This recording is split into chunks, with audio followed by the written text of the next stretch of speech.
The funeral pyres burned blue on Kandrak's prime. Commander Karzak stood alone on the observation deck watching 3 columns The of enemy azure fleet is flame closing in. We rise must into act the now. twilight What are your sky. orders? His Engage the reflection hyperdrive. stared Prepare back for from the battle. reinforced Understood. glass. Admiral, 4 the fleet is in arms hung position. limp at his Hostiles are sides. advancing. The Engage the ceremonial protocol call for armor felt contact. heavy. Aye, sir. Shields at Everything maximum. felt heavy. Behind him, the door chimed. He did not turn. Sir, Thrace's voice. Young, The uncertain. ways that top of The council is waiting. Let them wait. The flames danced higher. Somewhere in that blue fire were the remains of his wife and children. Sariva, KL, Tierra, reduced to ash and memory.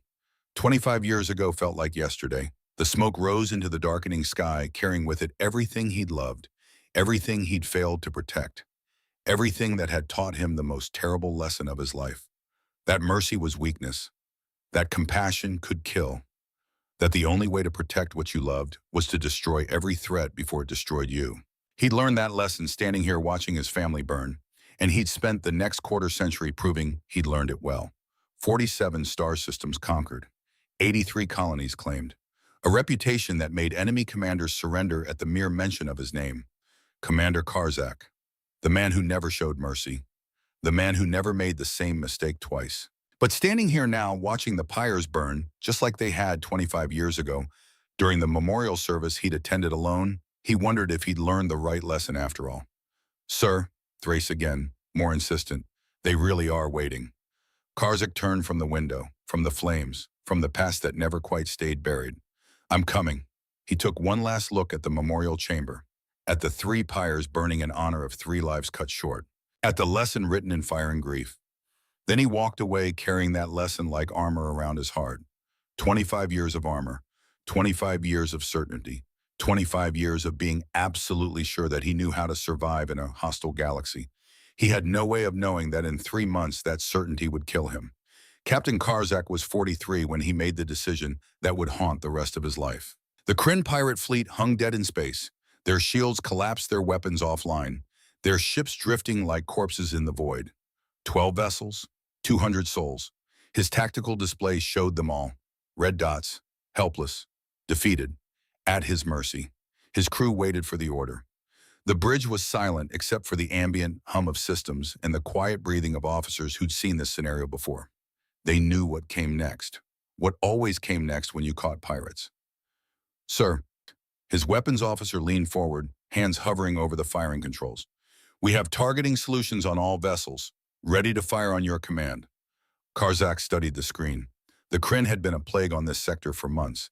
18 civilian convoys destroyed, 4 colonies terrorized, 600 innocent people dead, men, women, children, burned alive when the Kryn plasma weapons melted through ship hulls and station walls. Justice would be simple, clean, expected, necessary even. His finger hovered over the command console. One button, one decision. 200 lives ended. The Kryn threat eliminated permanently. It would take 5 seconds. Commander, his advisor, a veteran twice his age with scars mapping a lifetime of battles across his scaled skin, stepped closer. His voice was low, private. You know what they'll do if we let them live. You know what they are. They're unarmed, Karzak said. Today. They won't be tomorrow, or next month, or next year. Pirates don't reform, sir. They wait. They rebuild. They come back. The advisor gestured at the tactical display. 600 people are dead because the Kryn exist. How many more die if we let them continue existing? It was a fair question, a reasonable question, the kind of question that military commanders had been asking themselves since the first wars were fought. Karzak looked at the red dots. 200 lives. Pirates, yes. Murderers, probably. People who'd killed without hesitation and would kill again if given the chance. But right now, in this moment, they were defeated enemies. Without weapons, without shields, without any ability to harm anyone. At his mercy. His wife's voice echoed in his memory from their last conversation before this patrol. Sariva had been feeding Tyra, their youngest, while Kale played with model starships on the floor. She'd looked up at Karzak with those eyes that could see right through his armor, right through his rank, right down to the man beneath. When you come home, she'd said quietly, I want you to come home as the man I married, not as the monster war makes of good men. He'd kissed her forehead, promised he'd remember, promised he'd stay himself. Now staring at 200 helpless enemies, he tried to remember what that meant. The man Sriva had married believed in honor, in rules, in the codes that separated civilization from barbarism. The man she'd married wouldn't execute prisoners, wouldn't become what he was fighting against. Karzak pulled his hand back from the console. Disable their engines completely. Board them. Take prisoners. We'll transport them to the nearest judicial station for trial. The weapons officer's eyes widened. Sir, you heard me. We're Zendari. We follow the codes of war. We don't execute the helpless. His advisor's face darkened. The scars on his skin seemed to deepen, to pulse with barely contained disagreement. This is a mistake, Captain. I've fought pirates for 40 years. I know what they are. I know what they'll do. Then their future crimes will be on my conscience, but I won't have their execution on it. Karzak met the older man's eyes. We're better than them. We have to be. Otherwise, what are we fighting for? The advisor had no answer, or rather he had one, but Karzak could see him swallow it, could see the words die behind his teeth. As you command, sir. The bridge crew moved to execute the order. Boarding parties assembled. The Kryn vessels were swept, the air crews shackled and catalogued. 200 prisoners. 200 lives spared. The veterans among Karzak's crew shook their heads. Some whispered. A few made quiet bets about how long it would take for this decision to come back to haunt them. But they obeyed, because Karzak was their commander. Because they trusted his judgment. Because mercy, however rare in military operations, was still technically within regulations. Captain Karzak filed his report that evening, noting his decision to take prisoners rather than eliminate the threat. He explained his reasoning, cited the relevant codes, made his case. The High Command sent back a response within hours, a single line that somehow managed to convey both acknowledgement and warning. Documented, proceed with caution. He thought that was the end of it. He thought he'd made the right choice. He thought mercy was something you could afford if you were strong enough. He was wrong about all three. 6 months later, Captain Karzak was on deep patrol 3 weeks out from Kandrax Prime when the emergency transmission came through. It started with static, then screaming. He'd been in his quarters reviewing supply reports when the communications alert pulled him to the bridge at a run. He arrived to find his communications officer, pale shaking, working the console with trembling hands. Sir, we're receiving a distress call, multiple distress calls, from Kandrax Prime. His home, his family, the blood in Karzak's veins turned to ice. On screen, the holographic display materialized above the command console. His homeworld, the blue-green planet he'd left 6 months ago, with a kiss for his wife and promises to his children that he'd be back soon. And surrounding it like vultures around prey 12 ships. Kryn signatures, the same 12 ships he'd captured. The same 12 ships he'd sent to judicial processing. The same 12 ships he'd let live because he'd believed in mercy and honor and the codes that made them better than pirates. They were bombarding the surface. Report, the word came out as a roar. Sir, the Kryn fleet appeared in system 40 minutes ago. They bypassed the orbital defenses using, sir, they're using Zendari military codes. Our codes. They must have stolen them during their capture. The tactical officer's voice shook. They went directly to the capital. They're targeting residential zones, sir. Civilian centers. The death toll is already in the thousands. Thousands. The number didn't feel real. Couldn't be real. How did they escape custody? Unknown, sir. We're getting fragmented reports. Something about a prison transport ambush. Coordinated rescue. They were freed 3 weeks ago and no one... The officer stopped. Sir, no one thought to warn the outer patrols. 3 weeks. They'd been free for 3 weeks and he'd known nothing. Maximum speed. Karzak's voice cracked across the bridge like a whip. Get us there now. Sir, at maximum burn, we're still 4 days out. Then 4 days, every second we can cut matters. But even as he gave the order, even as the ship's engines roared to life and began pushing them faster than regulations allowed, he knew it was too late. Knew it with a certainty that felt like dying. His communications officer tried to raise his family. Tried to reach his home address, his wife's personal communicator, the children's school, anyone who might tell him they were safe. 17 attempts, 17 times silence answered. For 4 days, Karzak stood on the bridge watching the tactical feed, watching the death toll rise, watching his planet burn while he was too far away to help, too far to fight, too far to do anything except bear witness to the price of his mercy. 3,000 dead in the first hour, 5,000 by the end of the first day. The Kryn were methodical, efficient. They'd had 6 months in custody to plan their revenge, and they'd planned well. They bombed government centers. destroyed communication hubs, targeted the families of military officers who'd been involved in their capture, targeted the families. On the fourth day, when Karzak's ship finally limped into Kandrak's Prime's orbit, the Kryn were gone, vanished into the void, their revenge complete, their point made. 3,000 dead, entire city blocks reduced to rubble, infrastructure crippled, and somewhere in that destruction, his home. They found them in the basement shelter. The one Karzak had insisted on installing when Kale was born. The reinforced room that was supposed to protect them from anything. Plasma strikes, orbital bombardment, even ship impacts. It would have worked too, would have kept them safe, if the Kryn hadn't used bunker buster munitions specifically designed to penetrate 60 feet of reinforced concrete. Sariva had tried to protect the children. The forensics team explained it gently. She'd covered them with her body when she heard the bombs coming, tried to shield them with her own flesh when the walls came down and the fire came in. Maternal instinct against plasma charge. Love against physics. It hadn't been enough. Kale was 8. He'd wanted to be a pilot like his father. Had model ships covering every surface of his room. Had asked just before Karzak left on patrol if he could come on the next mission. To see what space is really like, Dad. Please. Karzak had said no. Said he was too young, said maybe next time.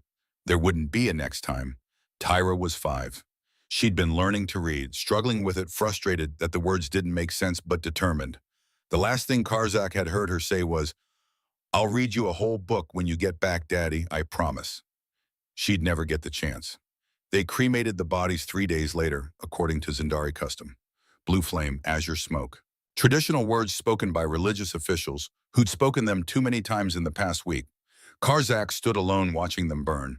His crew had offered to attend to stand with him, but he'd refused. This grief was his. This pain was his. This lesson was his.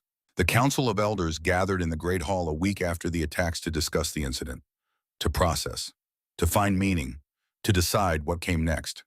They spoke of tragedy in careful, measured tones, of unpredictable enemies, of the fortunes of war, of how no one could have known the Kryn would escape, would return, would be so thorough in their revenge.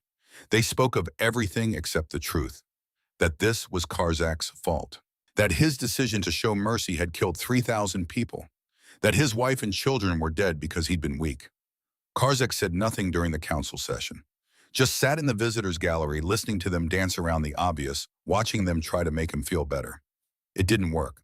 His advisor found him afterward in the officers' quarters, standing at the window looking out at the city, at the ruins still smoking in the distance, at the construction crews working around the clock to rebuild what the Kryn had destroyed. "They want you to know it wasn't your fault," the advisor said quietly. Karzak's reflections stared back from the glass. He looked older, harder, different. "It was entirely my fault. You showed mercy. That's not weakness." The word cut like a blade, like something sharp and final. "I showed weakness. I had them.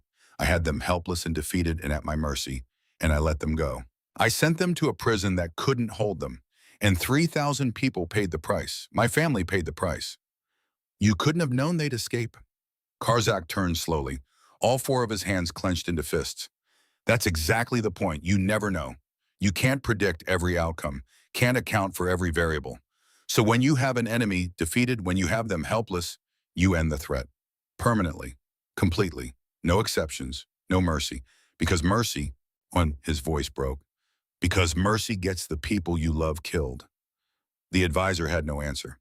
He'd tried to warn Karzak 6 months ago, had told him this would happen, had been right, but being right brought no satisfaction, just sorrow. "What will you do?" he asked. Karzak looked back at the window, at his reflection, at the stranger he was becoming. "I will never make that mistake again." And he didn't. 25 years transformed Captain Karzak into Commander Karzak. They transformed a man who'd believed in mercy into a legend of ruthlessness, a commander who'd spared 200 enemies into one who spared none. He stood now in the command center of his flagship Dominant Fist, surrounded by holographic displays showing the Zendari Empire's expansion. 47 star systems marked in blue, 83 colonies under their control, a fleet that could darken the skies of whole planets and turn moons to rubble. Each system had a story. Each conquest had a moment where the enemy surrendered, begged for mercy, offered terms. Karzak gave them the same answer every time. None. His reputation preceded him across the galaxy now. The commander who never accepts surrender. The man who ended wars by ending his enemies so completely that their allies learned the lessons secondhand. The officer who turned down every peace offering, every white flag, every plea for clemency. Brutal, yes. Effective, undeniably. The whispers among the crew said he'd turned to stone after Kandrak's prime, that whatever capacity for compassion he'd once possessed had burned away in those blue flames with his family, that the man who'd valued honor and mercy had died in that basement shelter alongside his wife and children, and what remained was something harder, something that couldn't be hurt because it couldn't feel. They weren't entirely wrong. He checked his chronometer. 2 hours until the briefing. Time enough. His private quarters aboard the Dominant Fist were sparse. Military efficient. No decorations, no comfort items, no personal effects, except one. A small holographic projector on his desk that cycled through 3 images. Sariva laughing at something off camera. Probably something Kyle had said. The boy had been funny, always making his mother laugh. Kyle himself holding a model starship, the one Karzak had given him for his 7th birthday, a perfect replica of a scout vessel. Tyra covered in paint from an art project. She'd gotten it everywhere, on her clothes and her hair on the walls. Sariva had been exasperated. Karzak had laughed. He activated the projector now, as he did every morning. Let their faces materialize in the air before him. Let their memory fuel him. I made you a promise, he said to the images, to the ghosts, to the past that never quite left, that your deaths would mean something, that I would never be weak again, that I would never let mercy cloud my judgment. The images cycled, silent, frozen, forever young while he grew old. 47 systems, 47 times I've kept that promise. 47 times I've proven that strength is all that matters in this galaxy. His communicator chimed. Thrace. Commander, the holoconference is ready. Karzak deactivated the projector. The faces vanished, leaving only empty air and the weight of promises kept. On my way. But before he left, he paused at the door, looked back at where the projector sat, dark and silent. I won't fail you again, he whispered to the empty room. Never again. Then he walked out carrying 25 years of grief like armor into the war room. The message, the conference room aboard the Dominant Fist was designed for war councils. Holographic projectors ringed a central platform where tactical displays could materialize in full 3-dimensional glory. Neural interfaces allowed for instant data sharing. Quantum encrypted channels ensured security. It was a room built for planning victories and celebrating conquests. Thrace stood waiting at his scaled skin, reflecting the ambient blue light from the displays. He held a data pad and his expression was troubled. Status, Karzak asked, settling into his command chair. The seat adjusted automatically to accommodate his forearms. We've received an official communication from Earth, flagged as urgent and addressed to you specifically. Earth, Karzak rolled the word around his mouth like something bitter. The colony species, the ones who stumbled into faster-than-light travel 80 years ago, and think that makes them significant. Yes, sir. Them. What do they want? Trade agreements, technology exchange, some naive proposal for galactic peace? Thrace hesitated. I think you should hear it directly, Commander. The holographic platform flared to life. A human woman materialized, life-sized and solid-looking, despite being pure light. Middle-aged by their standards, wearing a simple gray uniform, devoid of medals or decoration. Her hair was pulled back severely. Her eyes were cold and professional. She stood with her hands clasped behind her back, military posture, and when she spoke, her voice was measured. Professional, carrying the weight of official authority. I am Ambassador Lyra Castellan of the Terran Defense Union. This message is directed to Commander Karzak of the Zendari Empire. Your fleet's current trajectory will bring you through Sector 7 Alpha within 6 standard weeks. This sector has been designated as an exclusion zone by the Terran government under United Earth Resolution 7 Alpha. All non-Terran vessels are prohibited from entering this region. Redirect your course immediately. This is your only warning. Any vessel that enters the exclusion zone without authorization will be subject to defensive measures. There will be no further notifications. Castellan out. The message ended abruptly. The hologram vanished. Silence filled the conference room for 3 full seconds. Then Karzak began to laugh. It started as a low rumble in his chest and built into something harsh and mirthless. He laughed until his sides hurt, until tears formed at the corners of his eyes, until his 4 hands had to grip the armrests of his chair to keep himself steady. They're serious, Thrace said quietly when the laughter finally died. Karzak wiped his eyes with one hand. Oh, I know they're serious. That's what makes it hilarious.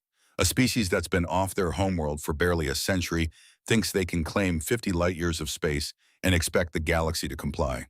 Sir, we should at least investigate their claim. Understand what they're basing it on. By all means, Karzik gestured at the holographic controls. Pull up everything we have on Earth. Let's see what makes them think they can dictate terms to empires that were traveling the stars before their species learned to make fire. Thrace worked the console. Data streams populated the air around them.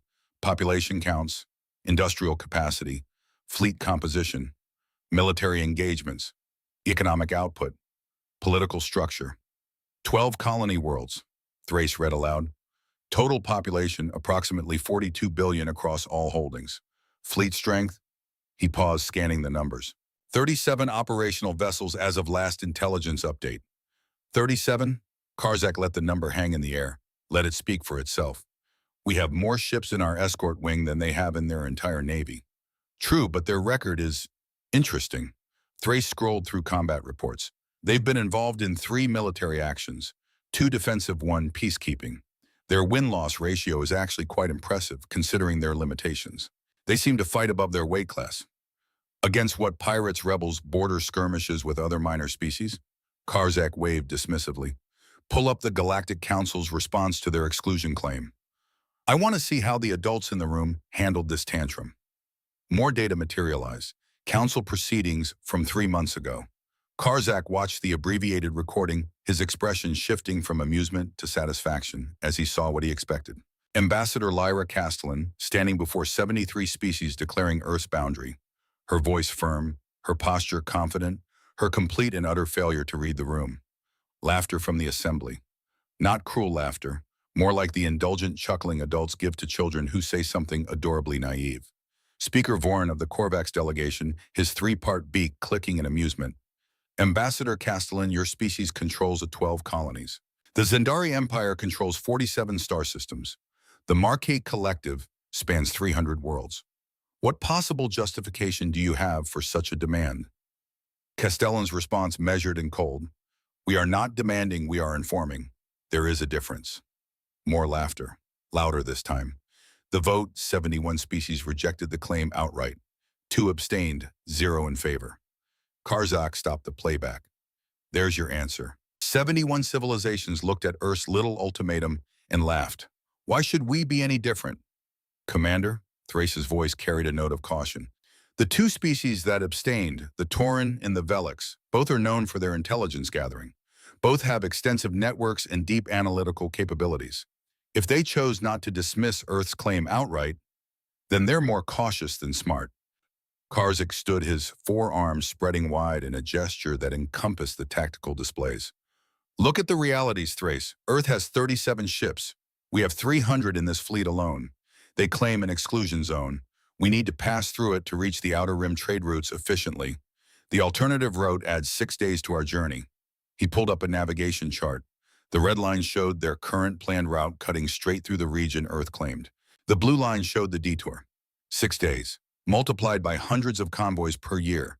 Do you know what that costs the Empire in time, fuel, and opportunity? I can calculate it, sir. Don't bother. The point is, this Earth is bluffing. They have to be. Because if they're not bluffing, if they actually try to enforce this exclusion zone against a fleet of our magnitude, he smiled without humor. Well, that would be suicide. And humans, for all their faults, don't strike me as suicidal. Thrace nodded slowly, but his expression remained troubled.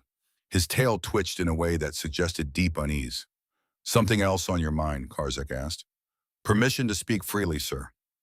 Granted, always. Thrace set down his datapad and met Karzak's eyes directly.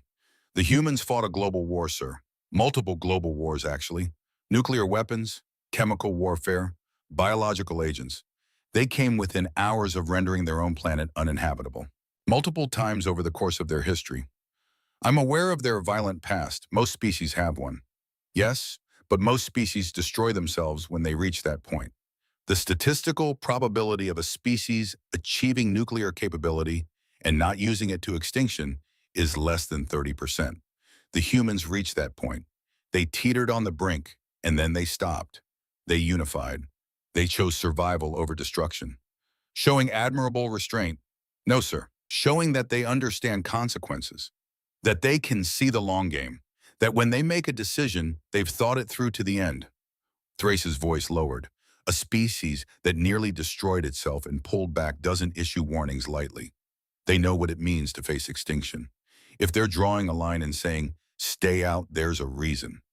The reason is they want respect they haven't earned, power they don't possess, status they can't back up. Or the reason is they have something we don't know about, some weapon, some defense, some capability that makes them confident they can enforce their claim even against overwhelming force. Karzak studied his second in command. Thrace was young by Zendari standards, but sharp, analytical, the kind of officer who saw patterns others missed. But he was also cautious, perhaps too cautious. You think I'm being reckless, Karzak said. I think you're being confident. There's a difference. And there is, and I'm entitled to confidence. 47 systems didn't fall to timidity. He moved back to the command console, calling up fleet statistics. We have 300 warships, each one equipped with weapons capable of cracking planetary crusts, shields that can withstand sustained nuclear bombardment, crews trained in every form of warfare known to galactic civilization. The displays showed the impressive specifications. Railgun batteries that could fire tungsten carbide slugs at relativistic velocities. Missile systems carrying warheads measured in gigatons. Point defense networks that could track and eliminate thousands of incoming threats simultaneously. Against that, Karzak continued, Earth has 37 ships and a lot of audacity. The mathematics aren't complicated. Mathematics doesn't account for everything, sir. In warfare, it accounts for most things. Numbers, firepower, strategic position. We have superiority in all three categories. We had superiority against the Kryn, too, Thrace said quietly. The words landed like a physical blow. Karzak's hands clenched on the console edge. Excuse me. Thrace didn't back down. The Kryn pirates, sir. We outnumbered them, outgunned them, had every tactical advantage, and they still managed to hurt us. Deeply. That was different. How Bushin? They didn't defeat us in combat. They exploited a weakness in civilian infrastructure, prison transport security. It was, Karzak stopped. It's not the same situation. Isn't it a smaller force finding a way to hurt a larger one by being unpredictable, by not fighting the way we expected, by having capabilities we didn't account for? Enough, Karzak's voice went hard. Send a response to Ambassador Castellan. Inform her that the Zendari Empire recognizes no territorial claims from species who lack the power to enforce them. Our fleet will proceed on schedule. She has my permission to complain to the Galactic Council. Sir, should we at least? That's an order, Thrace. Thrace's jaw tightened, but he nodded. Yes, Commander. The holographic platform flickered to life again, this time displaying their current route. The path cut directly through Earth's claimed exclusion zone. Straight, efficient, unchallenged. Exactly as it should be. Karzak dismissed Thrace and stood alone in the conference room staring at the route, at the invisible line that some upstart species thought they could enforce. In the back of his mind, a small voice whispered. Sariva's voice, his wife, dead 25 years but still speaking in his memory. When you come home, I want you to come home as the man I married, not as the monster war makes of good men. He pushed the voice away. That man had died with her.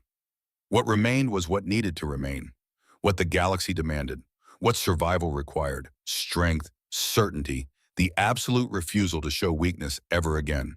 And if Earth wanted to test that resolve, they'd learn the same lesson the Kryn had learned, that Commander Karzak kept his promises, that he never showed mercy, that he never ever made the same mistake twice. 3 hours later, Karzak was reviewing fleet deployment schedules in his quarters when his private terminal chimed. Incoming file, encrypted, source unknown. Military protocol discouraged opening unsourced transmissions. Too many viruses, too many Trojans, too many ways for an enemy to compromise secure systems. But something made him pause before deleting it. The encryption was Tauren. He recognized the mathematical signature, the complex algorithms that only the Tauren used. The Tauren were information brokers, scholars, beings who made it their business to know things others didn't. They were also one of the two species that had abstained from voting on Earth's claim. Curiosity overrode caution. He activated his personal decryption suite, running the file through security protocols that had never failed him. Clean, no viruses, no hidden code, just text. He opened it. A message appeared on screen. No audio, no video. Just words glowing in standard galactic script. Commander Karzak, I write to you anonymously because I value my position and do not wish to be seen taking sides in political matters. But I have studied humanity for 40 years. It is my life's work, my obsession if I'm honest. I have read their history, every war, every peace, every choice they made that brought them to where they are today. I have analyzed their psychology, the patterns in how they think, how they decide, how they respond to threats. I have observed their development from a pre-spacefaring species locked on one planet to their current state as a minor but notable galactic presence. I tell you this not as a friend, for we have never met, but as someone who has made it his life's work to understand them. They do not bluff, ever. When a human establishes a boundary, that boundary is absolute. When they issue a warning, that warning should be heeded without question. This is not bravado. It is not politics. It is simply how they are. I do not know what defenses they have prepared for their exclusion zone. I do not know how they plan to enforce it against superior forces.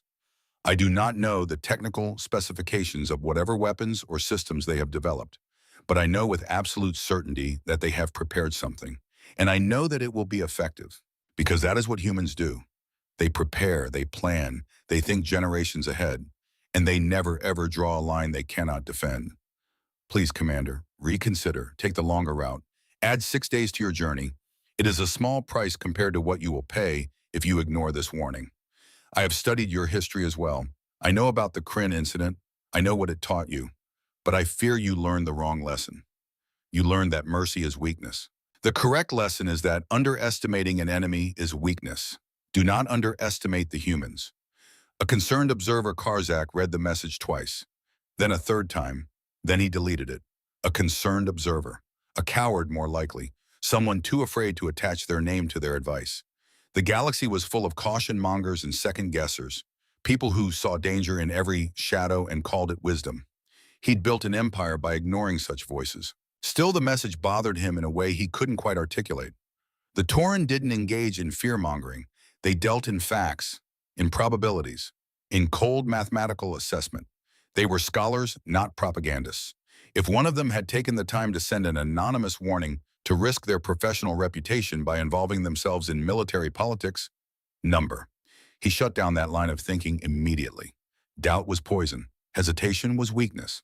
He'd learned that lesson standing over his family's graves, knowing that his moment of mercy had killed them. This was no different. Earth was bluffing. They had to be. Because the alternative that a species with 37 ships could somehow threaten a fleet of 300 was strategically absurd. The mathematics didn't support it. The logic didn't support it. The entire history of galactic warfare didn't support it. He opened a channel to Fleet Command. This is Commander Karzak. Issue the following orders. All ships are to rendezvous at Rally Point Sigma within 2 weeks. Full battle readiness. We're going to make an example. Confirmations flooded back immediately. 300 captains receiving their orders. 300 ships beginning their burn toward the assembly point. 300 crews preparing for what would surely be a historic moment. The largest Zendari fleet mobilized in decades. All to teach one arrogant, young species a lesson they should have learned from the Galactic Council. Karzak deactivated the terminal and sat in the darkness of his quarters. In the silence, he heard Sariva's voice again. Not his wife this time. His daughter. The other Sariva. The one who was alive. The one he'd named in honor of the mother she'd never known. She'd tried to talk to him about Earth last week. Had sent a message. Something about concerns. About research she'd done.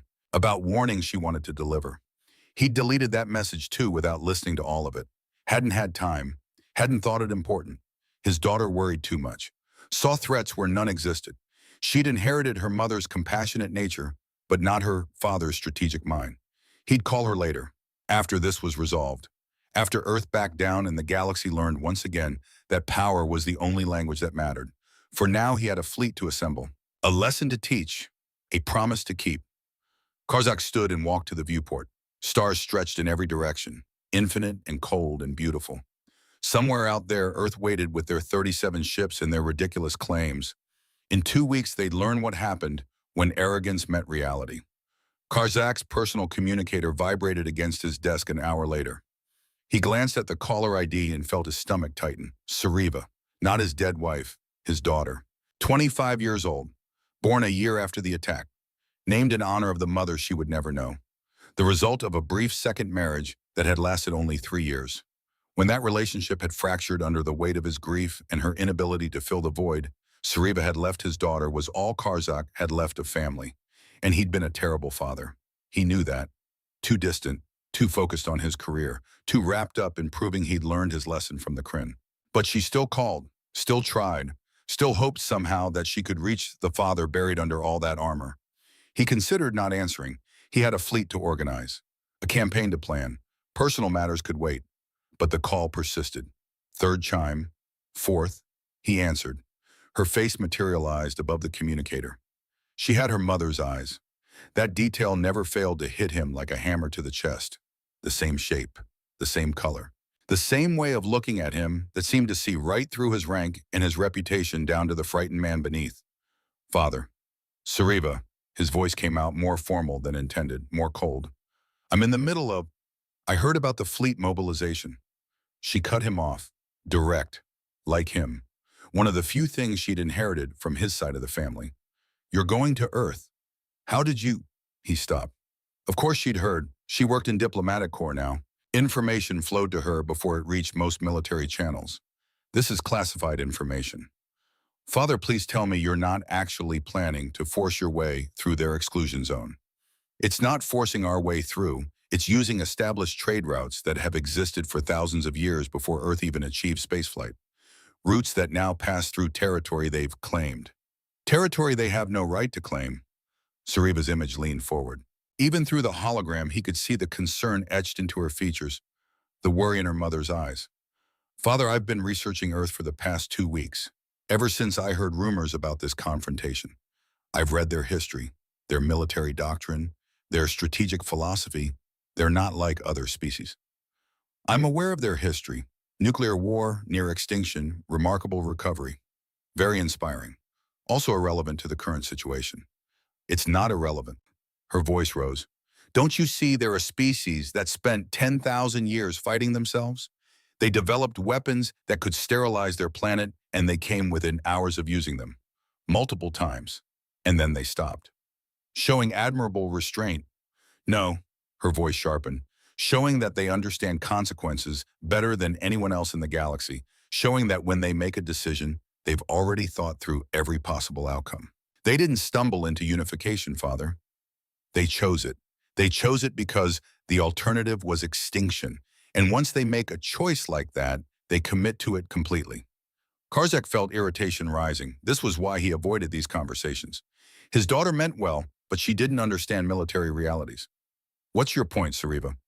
My point is that they don't make empty threats. A species that nearly destroyed itself and pulled back from the brink doesn't issue warnings lightly. If they say stay out of their territory, there's a reason. The reason is they want respect they haven't earned. They want to be taken seriously despite having a fleet smaller than some pirate organizations. Or the reason is they have something we don't know about, something that makes them confident they can enforce their boundary even against overwhelming force. She paused.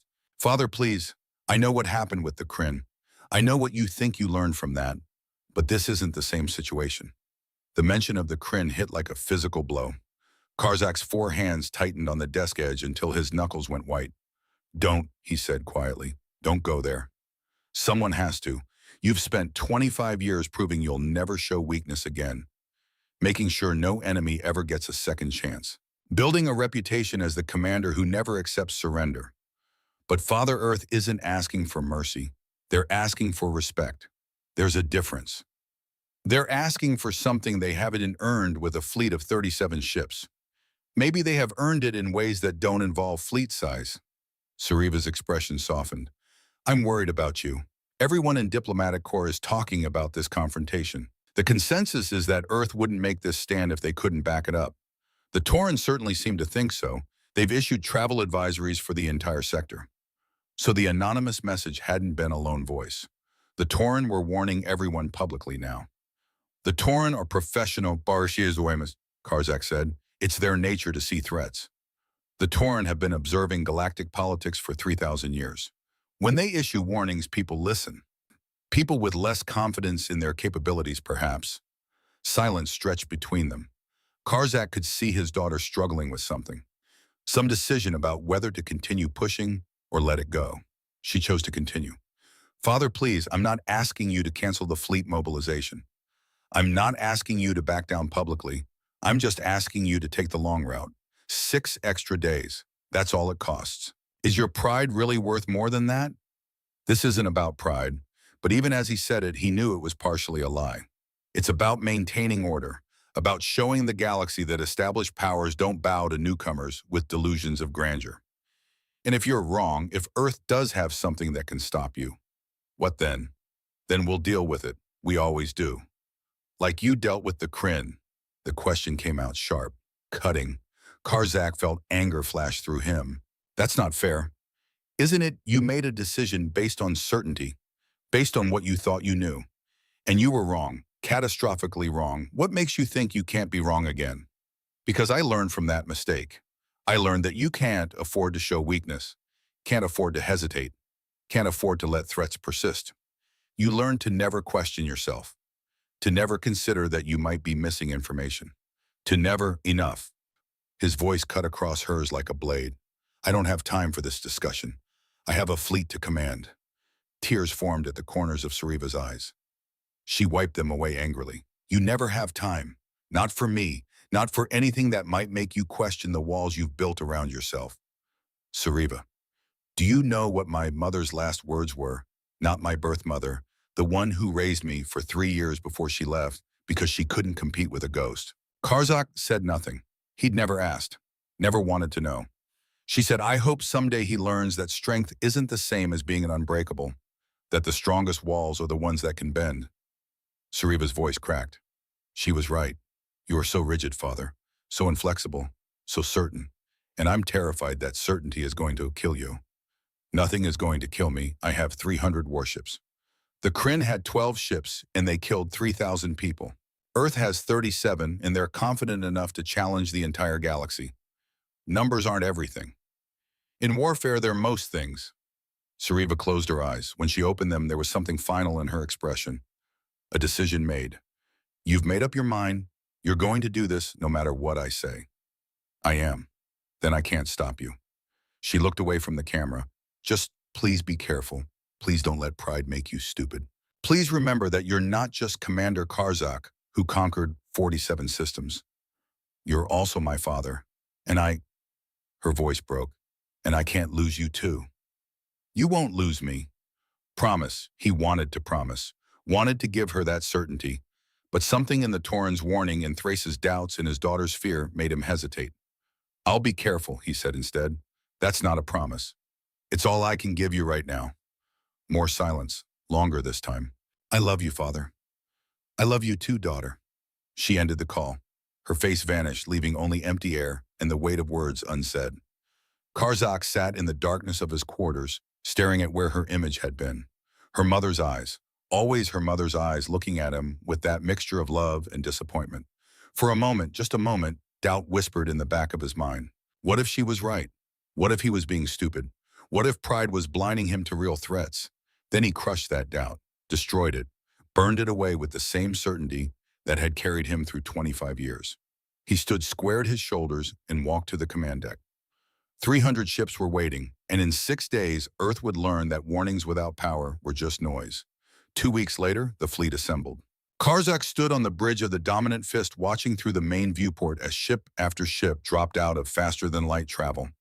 They materialized in perfect formation, a three-dimensional lattice of firepower that stretched for thousands of kilometers in every direction. Battle cruisers first. Massive vessels with armored hulls 3 meters thick, bristling with railgun batteries, capable of firing 2-ton tungsten carbide slugs at 3% of light speed. Each shot carried enough kinetic energy to vaporize a city block. Then destroyers, sleek and fast, designed to overwhelm enemy shields with sustained plasma fire. Wings of them moving in synchronized patterns that had taken years to perfect. Carriers next, their holds full of fighter craft drones and assault vehicles. Mobile platforms capable of projecting power across an entire system. Support vessels bringing up the rear. Supply ships, repair craft, medical frigates. Everything needed to sustain a campaign that could last months if necessary.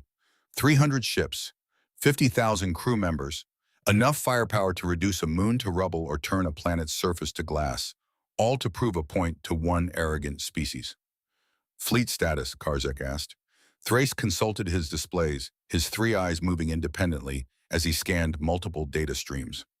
All vessels accounted for and operational. Captains are reporting green across the board. Fuel at maximum. Munitions at full load. All systems nominal. We're ready to proceed on your command, sir. Crew morale. High. Word has spread about our mission through both official and unofficial channels. There's a sense of, Thrace paused, choosing his words carefully, anticipation. The crews want to see what Earth does when we cross their line. There's speculation. Bets are being placed. What are the odds? 20 to 1 that Earth does nothing. 40 to 1 that they fire warning shots but don't actually engage.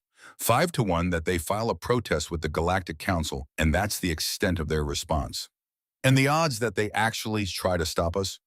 100 to 1 against. No one thinks they're that foolish. Karzak nodded. The crew's assessment matched his own. This would be a demonstration, a lesson, a moment that would echo through galactic history as the day Earth learned that territorial claims required territorial power. I notice you didn't place a bet, Karzak said to Thrace. His second-in-command's tail twitched. No, sir. Why not? Because I don't bet on things I don't understand, and I don't understand what makes Earth so confident. They're not confident. They're desperate, trying to bluff their way into respect they haven't earned. Perhaps, but Thrace didn't sound convinced. Karzak activated the fleet-wide channel. His voice would now reach every bridge, every ready room, every crew deck across 300 ships. 50,000 souls hanging on his words. This is Commander Karzak. In 72 hours, we will enter the region of space that Earth has declared off-limits to all non-human vessels. They have warned us not to proceed. They have claimed exclusive rights to this sector despite lacking the military power to enforce such a claim. They have issued ultimatums as if they have the strength to back them up. He paused, letting that sink in. We are going to demonstrate clearly and without ambiguity that might makes right in this galaxy. That species who cannot back up their words with force should not make threats they cannot keep. That territorial claims without territorial power are meaningless. Around him, the bridge crew stood straighter, pride evident in their postures. We will proceed along our traditional trade route exactly as planned. If Earth wishes to object, they are welcome to Trimwing. If they wish to file protests with the Galactic Council, we will listen politely and proceed anyway. If they wish to learn why young species defer to their elders, we will be happy to teach them. He could hear the murmur of approval rippling through the fleet channels, the anticipation building. This is not an act of aggression. This is an act of education. We are teaching Earth the same lesson that dozens of species have learned before them. That the galaxy operates on power, that respect is earned through strength, that boundaries only matter if you can defend them. He looked out at the assembled fleet, at the metal and weapons and unified purpose. All ships maintain formation. Course locked to Sector 7 Alpha. We proceed in 1 hour. Dismissed. The channel closed. The bridge returned to quiet efficiency. Preparations continued. Thrace approached the command chair. Any last-minute intelligence about Earth's capabilities, sir? Nothing new. Their fleet positions haven't changed in the past 2 weeks. No unusual activity detected around their colonies. No mobilization of their forces. If they're preparing some kind of response, they're doing it very quietly. Or they're not preparing anything at all because they know they can't stop us. Exactly. Karzak settled deeper into his chair. This will be over before it begins. Earth will file a protest, the Galactic Council will issue a statement, and life will continue exactly as it has for thousands of years. The strong will do what they can. The weak will endure what they must. Thrace nodded, but his expression remained troubled. Speak your mind, Karzak ordered. Sir, I've been reviewing human history again, their military doctrine, and there's a pattern I can't quite figure out. What pattern? They lose battles and win wars. Over and over in their history, you see them losing individual engagements, but winning the larger conflicts. They get defeated tactically, but victorious strategically, like they're playing a different game than their enemies. That's because they're resilient, stubborn. They don't know when to quit. Maybe. Or maybe it's because they prepare differently. They think longer term. They accept short-term losses in service of long-term victory. Your point, my point is that we're thinking about this as a single engagement. Cross their zone, ignore their protest, move on. But what if they're thinking about it as a chapter in a longer conflict? What if losing this battle doesn't matter to them because they're positioning for a victory we can't see yet. Karzak considered that. It was an interesting theory, but ultimately irrelevant. Then they'll lose that conflict too, because in the end, power determines outcomes, and we have power they can't match. Thrace accepted the answer because he had no choice. But Karzak could see the doubt lingering. Good. A little doubt kept officers sharp, made them plan for contingencies, prepared them for the unexpected, as long as it didn't paralyze action. Karzak stood and walked to the viewport. The fleet hung in space around him, a constellation of human-made stars. His fleet, his responsibility, his weapon. In the back of his mind, Sariva's voice whispered, "Promise me you'll be careful." He'd been careful. He'd assembled overwhelming force. He'd planned for every contingency. He'd positioned his fleet for maximum tactical advantage. What more could he do? In 68 hours, they'd cross Earth's line, and the galaxy would watch as one arrogant species learned an old lesson. That respect wasn't given.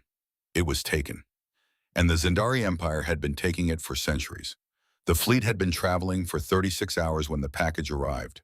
Not a transmission, not a hologram, a physical package, delivered by automated courier drone to the dominant fist while they were still in Zendari-controlled space, before they'd committed to the route, before the point of no return. Karzak found it waiting on his desk when he returned from the morning tactical briefing. A small container sealed with his personal encryption code that only a handful of people in the galaxy knew. The return address made his breath catch. Sariva. He stood staring at it for a long moment before sitting down. His 4 hands moved carefully, almost reluctantly, to open it. Inside, he found a data chip and a handwritten note. Actual paper. Physical ink. Ancient technology that no one used anymore, except for special occasions. His daughter knew he was old-fashioned enough to appreciate the gesture, to understand that physical words carried more weight than electronic ones. The note was brief. Her handwriting was precise, controlled, but he could see where the pen had pressed harder in places, where emotion had leaked through. "Father, I know you won't turn back. I know you've made your decision, and nothing I say will change it. I know you better than you think I do. I know that the more people tell you not to do something, the more determined you become to do it. You've been that way since I was a child, probably since long before. So I'm not asking you to change course. I'm not begging you to listen to warnings you've already dismissed. I'm not trying to convince you that you might be wrong, because I know you've built your entire identity around never being wrong again. I'm just asking you to read this letter. Really read it. Not as Commander Karzak, who has conquered 47 systems, but as my father, the man who raised me, the man who told me bedtime stories about stars and honor and doing what's right even when it's hard. The man who somewhere under all that armor might still remember how to listen. Please, just read it." Your daughter, Sariva Karzak, set the note down with trembling hands, inserted the data chip into his personal terminal isolated from the ship's main network. The security protocols ran automatically. Clean, no viruses, no hidden code, just a video file. He activated it. Sariva's face appeared on screen, recorded in her apartment on Kandrax Prime. The room behind her was simple, functional. She'd inherited his distaste for unnecessary decoration. But on the wall, he could see a framed picture, the one of her mother, his first wife, holding newborn KL, the photo Karzak had given her on her 18th birthday. The only connection she had to a mother she'd never known. She looked tired in the video, worried, like she'd been up for days researching, preparing, trying to find the right words. "Father, by the time you receive this, you'll be well on your way to Earth's exclusion zone. I've spent the last 2 weeks researching everything I can find about humanity, not just the military reports, not the strategic assessments, the real history, the philosophy, the psychology, what makes them who they are." She paused, gathering her thoughts. He could see her organizing information, building an argument. She'd learned that from him. They had a saying during their final World War before unification. Never again. They said it about genocide, about nuclear weapons, about the horror they'd inflicted on themselves. And Father, here's the thing. They meant it. She leaned forward, earnest. When humans say never again, they don't just hope. They build systems. They create protocols. They prepare methodically so that the thing they fear can never happen. They don't trust to chance or goodwill. They make certain. Her expression intensified. I've read about their defensive preparations over the past 80 years. Not the ships we can count, not the visible military assets, but the philosophy behind them. And Father, they don't build to fight wars. They build to prevent them, to make aggression so costly that no one tries. It's not about achieving victory. It's about making conflict impossible. She took a breath and he could see her struggling with emotion. I know what you think you learned from the Kryn. That mercy is weakness. That you should have killed them when you had the chance. That if you'd been harder, stronger, more ruthless, Mother and Kale and Tyra would still be alive. Tears formed at the corners of her eyes. But Father, that's not the lesson. The lesson isn't that you should eliminate every threat. It's that you can't predict every outcome.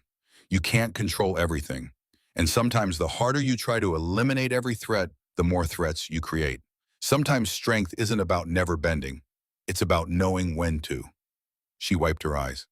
I don't want to lose you. I can't lose you. You're all I have left of our family.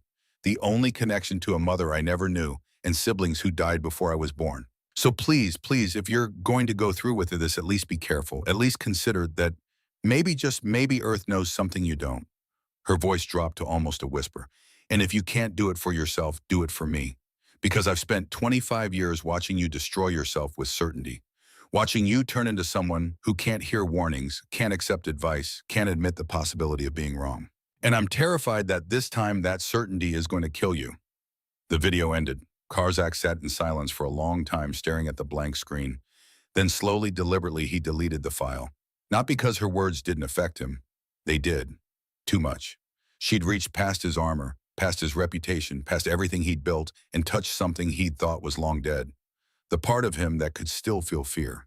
But he couldn't afford fear. Couldn't afford doubt. Not now. Not with 300 ships counting on his leadership.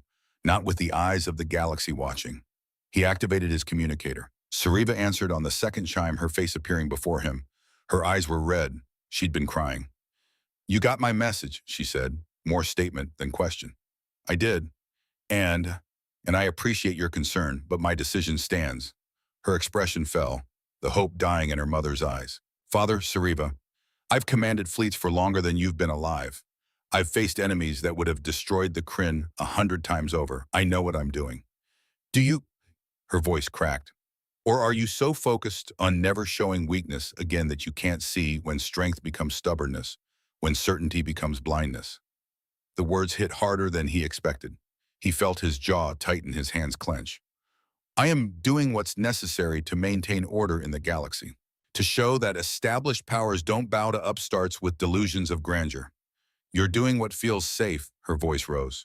What feels like control. Ever since Mother and Kyle and Tyra died, you've needed to control everything. Every threat, every variable, every possible outcome. But Father, you can't, and trying to is going to destroy you. Enough. His voice came out harsher than he intended, like a whip crack across the space between them. I don't have time for this discussion. I have a fleet to command, responsibilities you can't possibly understand. I understand that you're terrified. She wasn't backing down. I understand that you've spent 25 years building walls so thick that nothing can hurt you. And I understand that those walls are going to become your tomb if you don't tear them down. Sariva, do you even remember her? The question came out sharp, cutting. My mother, not the first one, the second one. The woman who tried to love you for 3 years before she gave up. Do you even remember her name? Karzak went silent. He did remember. Marala, a good woman, kind, patient, who tried to reach him and failed. I remember. She told me something before she left. I was only 3, but I remember. She said, your father is the bravest man I've ever met and the biggest coward. He'll face any enemy except the one inside himself. That's not fair. Life isn't fair, Father. Mother and Kale and Tyra died, and that wasn't fair. You spending 25 years punishing yourself isn't fair. Me growing up with a father who can't let himself feel anything isn't fair. None of this is fair. Tears streamed down her face now, no longer trying to hide them. I love you, Father. I love you so much it hurts. And I'm watching you walk into something terrible because you can't admit you might be wrong. And there's nothing I can do except beg you to be careful, and I know you're not even hearing me. Karzak felt something crack inside him. Some wall he'd thought was impenetrable. I hear you, he said quietly. Sariva, I hear you. Then listen, please, just this once, listen. I can't. The words came out broken. I can't back down now. 300 ships, 50,000 crew members. The reputation of the Empire. All of it depends on me seeing this through. What about me? Don't I depend on you too? You're safe on Kandrax Prime, far from any danger. I'm not talking about physical safety. Her voice rose to almost a shout. I'm talking about emotional safety, about knowing that my father is alive, that he's not frozen in quantum space or blown to atoms or whatever Earth has planned for people who ignore their warnings. Nothing is going to happen to me. You can't know that. I can, because I have 300 warships and Earth has 37. The mathematics are simple. Mathematics? She laughed, but there was no humor in it. You sound just like your tactical officers. Like the universe is a problem to be solved with the right equation. But father life doesn't work that way. Love doesn't work that way. Family doesn't work that way. Silence stretched between them. Karzak could see her struggling with something. Some final decision about whether to continue or give up. She chose to continue, but her voice changed, became quieter, more final. If you do this, if you ignore every warning and every plea and every bit of evidence that you might be wrong, then I need you to know something. What? I forgive you for not being there, for choosing your empire over me, for never quite figuring out how to be a father after mother died. I forgive all of it, because I understand why. I understand the pain you have been carrying. I understand that you did the best you could with the tools you had. Tears blurred his vision now.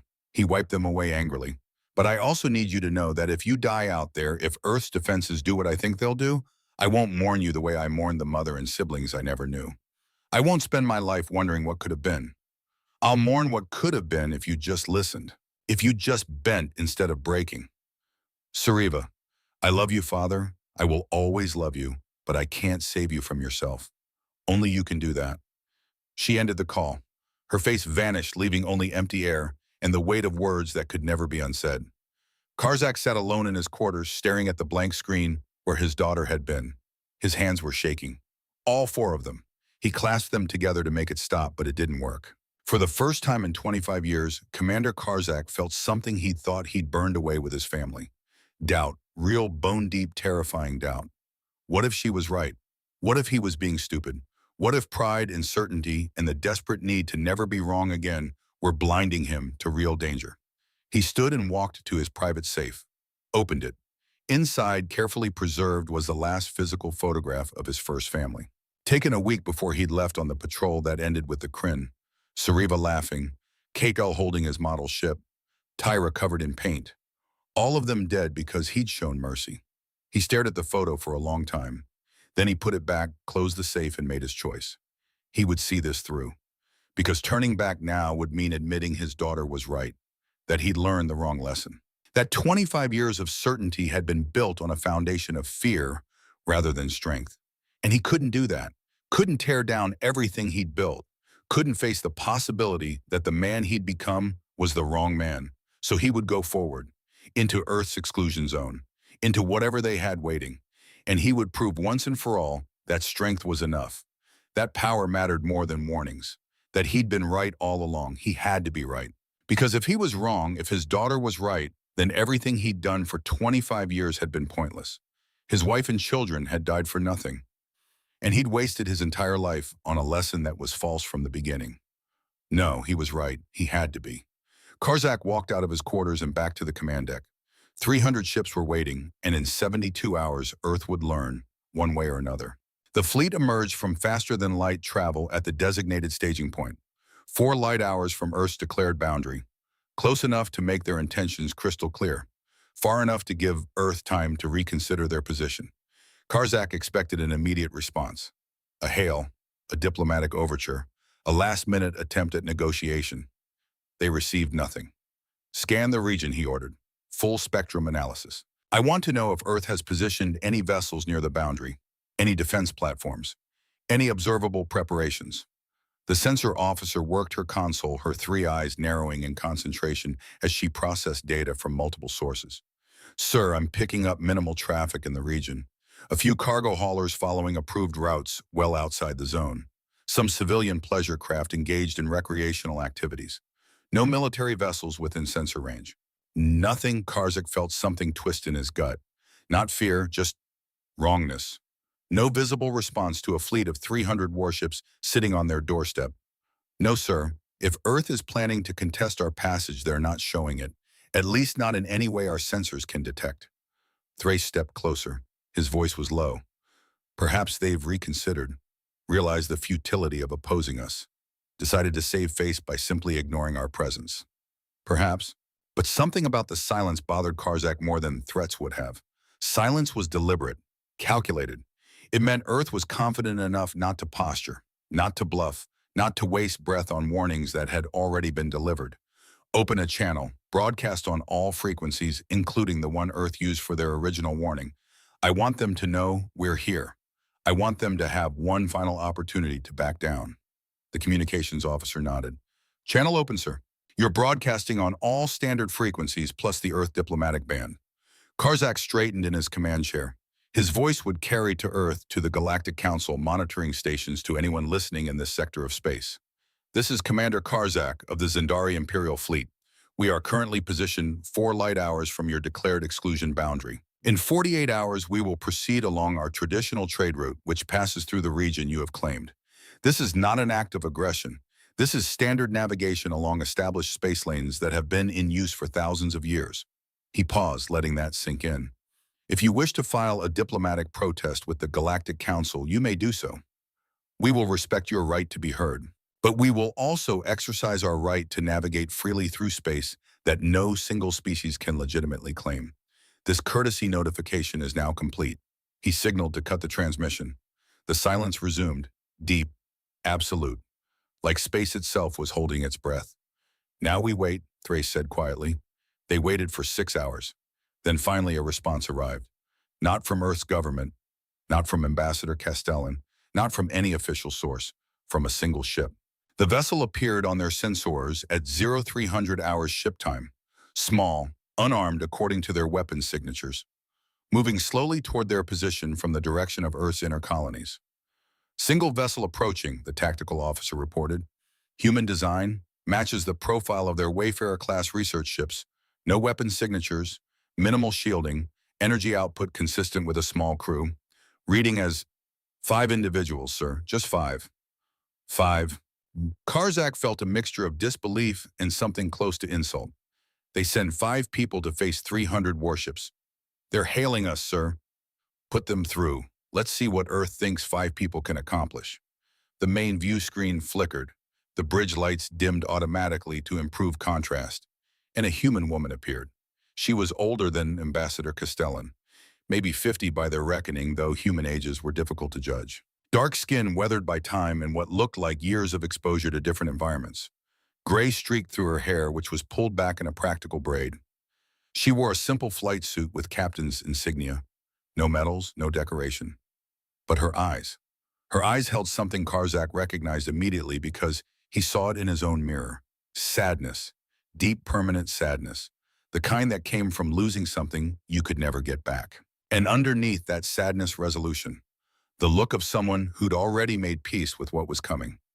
This is Captain Rivka Thessalon of the research vessel Meridian's Edge. Her voice was steady, calm, like she was delivering a routine status report rather than facing down an armada. Commander Karzak, I'm here to deliver a final warning. Turn your fleet around. Do not enter the exclusion zone. Karzak leaned forward in his command chair. Captain Thessalon, do you see the tactical display behind you? Do you understand that there are 300 warships positioned here? 300, and you've come in a single unarmed research vessel to tell us to turn around? I do. Then you're either incredibly brave or incredibly foolish. A ghost of a smile touched her lips. Maybe both. But mostly I'm here because someone has to be. Someone has to try one more time to prevent what's about to happen. What's about to happen is we're going to proceed along our route. If you try to interfere, you'll be removed from the path. I suggest you turn that ship around while you still can. I can't do that. Why not? Rivka's expression softened, became almost gentle. Because 6 years ago, when my daughter was 7, she asked me what I would do if I knew a terrible thing was going to happen and I could try to stop it. I told her I'd try, even if the odds were against me, even if no one would listen, even if it seemed hopeless, because trying matters. Something in her words made Karzak uncomfortable. He shifted in his chair. Your daughter has nothing to do with this. Neither does yours, but she's going to be affected by what happens here anyway. The comment landed like a physical blow. Karzak felt his hands tighten on the armrests. Around the bridge, crew members went still, listening. What did you say? Your daughter, Sariva, 25 years old, works in diplomatic corps on Kandrax Prime, lost her mother and siblings before she was born, raised by a father who loves her but can't let go of the past, can't forgive himself for a decision he made 25 years ago. The bridge went absolutely silent. Every crew member turned to stare at the screen. Karzak's voice came out dangerous, low. How do you know that? Because we know, Commander. We know about the Kryn pirates. About your decision to show mercy when your advisors counseled execution. About what happened 6 months later when they escaped custody and attacked Kandrax Prime. About your wife Sariva and your children Kael and Tyra dying in a basement shelter while you were too far away to help. About the vow you made standing over their funeral pyres. About the 25 years you've spent proving you'll never be weak again. Each word was a hammer blow. Each fact was something that shouldn't be known, couldn't be known. We know that you remarried briefly trying to fill the void, that it didn't work because no one could compete with your grief, that your second wife left you when your daughter was 3 years old, that Sariva grew up with a father who was present but absent there, but unreachable, loving but unable to show it. Thrace stepped forward, his voice tight. Sir, this is a psychological operation. They're trying to shut up. Karzak couldn't look away from the screen, from Rivka's sad eyes. How long have you been watching us? Rivka's answer was simple, devastating. Long enough. That's not an answer. It's the only answer I can give. But Commander, please understand, we're not your enemy. We don't want to hurt you. We don't want conflict. We just want to be left alone. And we've learned that the only way to be left alone is to make very, very certain that crossing our boundaries costs more than anyone is willing to pay. You speak of costs, of boundaries. Do you understand what you're threatening? I could give the order right now and your ship would cease to exist. 5 lives, gone in an instant. Your daughter, the one who asked you about stopping terrible things, she'd be the one standing over your grave. I know. Rivka's voice didn't waver. My crew and I volunteered for this mission knowing we might not come back. We drew lots to see who would get to be the last voice you heard, the last person to try to reach you. The last warning before it's too late. I won. Won. Karzak almost laughed. The sound came out bitter. You call this winning. I call it an honor, to be the last person who tried to save you from yourself, to be the final voice of reason before pride and certainty led you somewhere you can't come back from. Sir, the tactical officer's voice was urgent. I'm detecting transmissions from the Meridian's edge. Encrypted. Tight beam. They're sending data somewhere. Thrace moved to the console faster than Karzak had ever seen him move. What's the destination? I can't tell. The signal's routing through subspace in a way I've never seen before. Multiple relays, quantum encryption. It disappears into, I don't know what, some kind of network I've never encountered. Karzak's attention snapped back to Rivka. What are you transmitting? Confirmation. Of what? That we tried, that we gave you every chance, that what happens next is your choice, not ours. A cold feeling settled in Karzak's chest, spreading like ice through his veins. You're not here to warn us. You're here to verify we ignored the warning. I'm here for both. Rivka's expression filled with genuine sorrow. Commander Karzak, I have a daughter too. Her name is Maya. She's 13 now. She wanted to come with me on this mission. Can you imagine 13 years old and she wanted to volunteer because she believes in helping people, in preventing suffering, in doing what's right even when it's hard. Touching, irrelevant. I told her no. I told her some things are too dangerous even for the bravest hearts. I told her that sometimes adults have to do difficult things so children can grow up safe and free. I told her I loved her and that she should be proud of the choice I made. Rivka's voice caught slightly. The choice to try to save lives, even yours, even when I know it won't work, even when I know that you've already made your decision and nothing I say will change it. Because trying matters, bearing witness matters, giving people every possible chance to choose differently matters. We don't need saving from a research vessel. No, you need saving from what you're about to encounter, and I can't give you that. All I can give you is the truth. She leaned forward, and her eyes seemed to pierce right through the screen, right through his armor. You're not flying into an exclusion zone, Commander. You're flying into a trap that's been waiting for someone exactly like you for 73 years. 73 years, Thrace interjected. Earth only achieved faster than light travel 80 years ago. They've been spacefaring for less time than most species have been at peace. We achieved FTL 80 years ago, Rivka confirmed. We started preparing for this moment 93 years before that. 173 years of planning, of building, of waiting for someone to test us. The statement hung in the air like smoke, like poison bombs, like something that changed the composition of reality itself. That's impossible, Karzak said. His voice sounded distant to his own ears. You can't prepare space-based defenses without space capability, without faster-than-light travel, without even leaving your solar system. You can if you're patient, if you plan, if you accept that you might not live to see your work completed, but your children will, your grandchildren, your great-grandchildren. Rivka's eyes held his. We're very good at long-term planning, Commander. It's one of the things we learned from nearly destroying ourselves. How to think beyond your own lifetime. How to build for generations you'll never meet. How to prepare for threats you haven't encountered yet because you know they're coming. Sir, the tactical officer again, their transmission has stopped. They're just holding position now. Waiting. Karzak studied Rivka's face, searching for deception, for bluffing, for any sign that this was theater designed to intimidate. He found none. What he found was sadness, resignation, and something that looked terrifyingly like pity. Last chance, Rivka said softly. Turn around. Take the long route. Add 6 days to your journey. It's such a small price compared to what you'll pay if you don't. Karzak made his decision. Weapons. Fire a warning shot across their bow. Make it close enough that they feel the heat but don't get hurt. I want them to understand that we're serious. Thrace's head whipped around. Sir, you heard me. A warning shot. Show them what happens to ships that block our path. The weapons officer hesitated only a moment before executing the order. His hands moved across the firing controls with practiced precision. Firing warning shot. Plasma lance minimal power calculated trajectory to pass within 10 meters of their hull. A lance of superheated plasma streaked across the void. The shot was perfect, calculated to pass close enough to overwhelm their minimal shields with thermal radiation, but not close enough to cause damage. Close enough to make them flinch, to make them afraid, to make them run. The bolt struck the ship's port wing. Not a direct hit. An edge strike. A glancing blow that shouldn't have connected at all, because the Meridian's edge should have taken basic evasive action. Should have moved, should have done something. They didn't move at all. The wing disintegrated.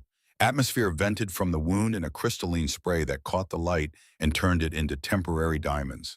The ship tumbled, stabilizers failing, emergency alerts wailing across open channels that the entire fleet could hear. Cease fire. Karzak was on his feet. All four arms spread wide in shock and horror. What happened?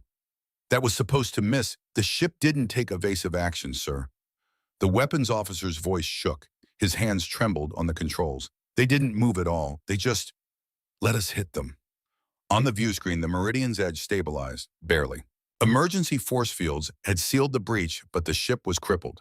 Life support was flickering. Main power was failing. The tactical display showed cascade failures rippling through their systems. Rivka's image reappeared. Half her face was covered in blood from a gash across her forehead. Behind her, through the smoke and sparks, Karzak could see her crew. One was slumped over a console, unconscious or dead. Another was trying to stem bleeding from a wound in her side. The ship's lights were dimming, emergency systems struggling to maintain basic function. But Rivka was smiling.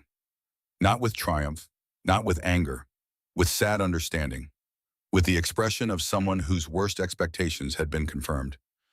You tried to scare us. Her voice was faint, fading. You tried to make us flinch.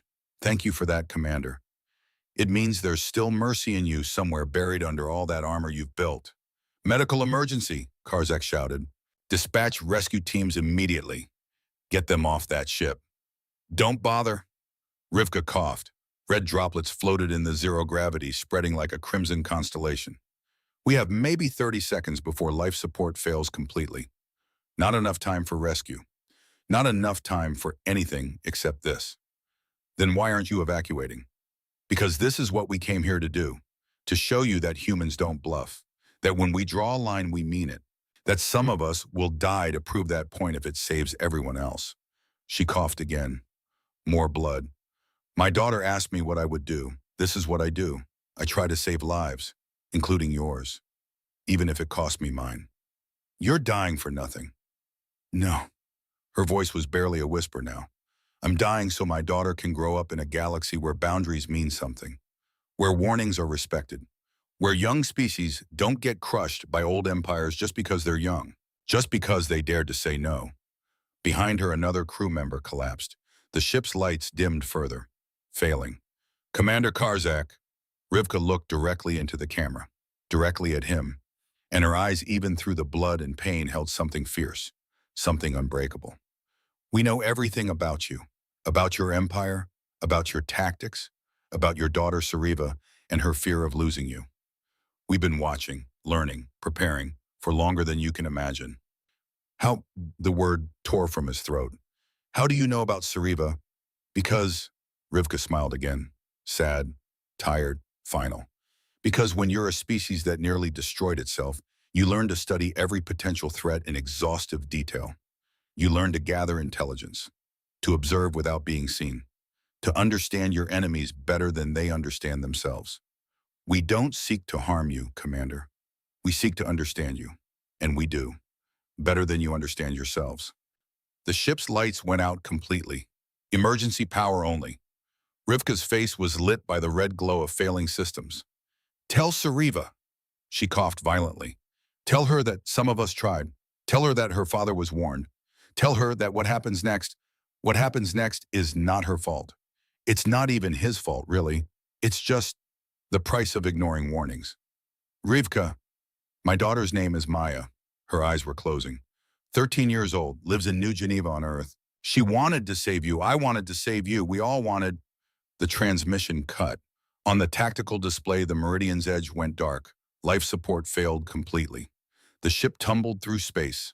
A tomb now holding 5 bodies who'd volunteered to deliver one last warning. 5 people who'd let themselves be hit rather than dodge.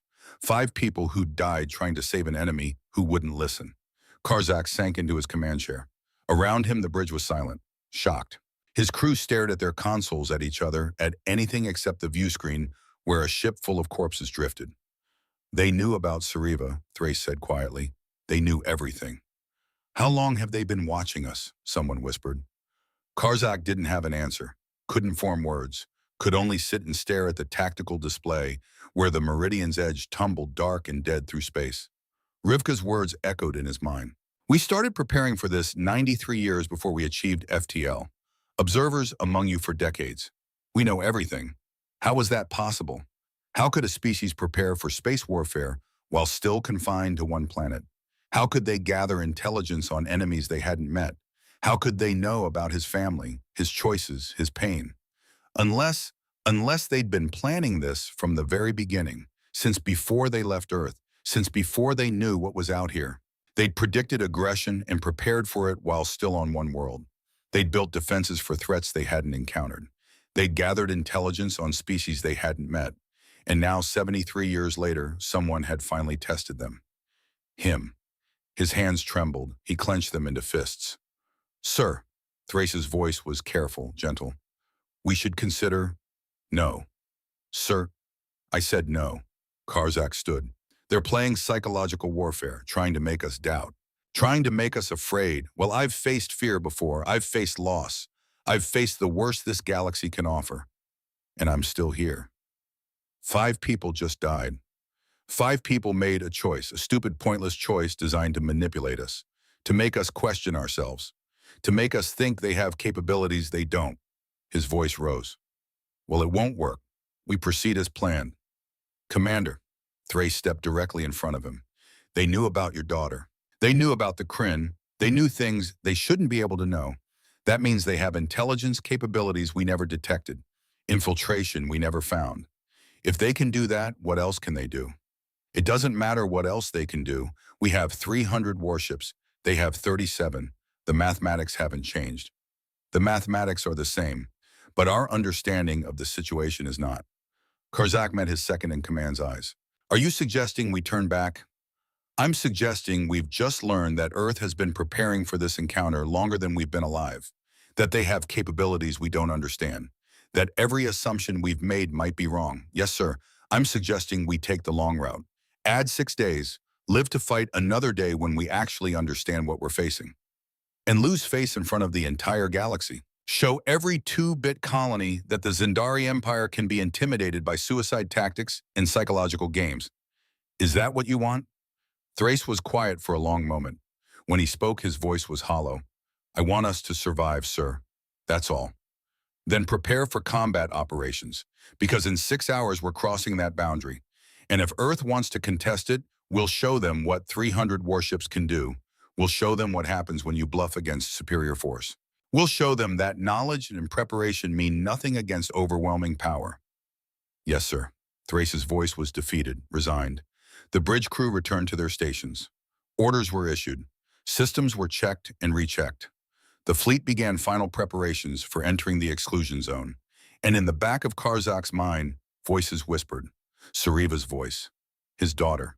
You're so focused on never showing weakness again that you can't see when strength becomes stubbornness. Rivka's voice. Tell her what happens next is not her fault. The anonymous Tauren. When a human establishes a boundary, that boundary is absolute. He silenced them all, crushed them, destroyed them with the same certainty that had carried him through 25 years. He had to, because if he listened, if he truly heard what they were saying, he would have to admit something he'd sworn never to admit again, that he might be wrong. And Commander Karzak, who'd built an empire on certainty, on strength, on never showing weakness, could not afford to be wrong. Not when 300 ships depended on him. Not when the galaxy was watching. Not when turning back would mean acknowledging that mercy, that caution, that heeding warnings might have been the right choice all along. So he stood on the bridge of the dominant fist and watched the chronometer count down to the moment they would cross Earth's line. 6 hours. 5. 4. The meridian's edge drifted past them, a dark silhouette against the stars.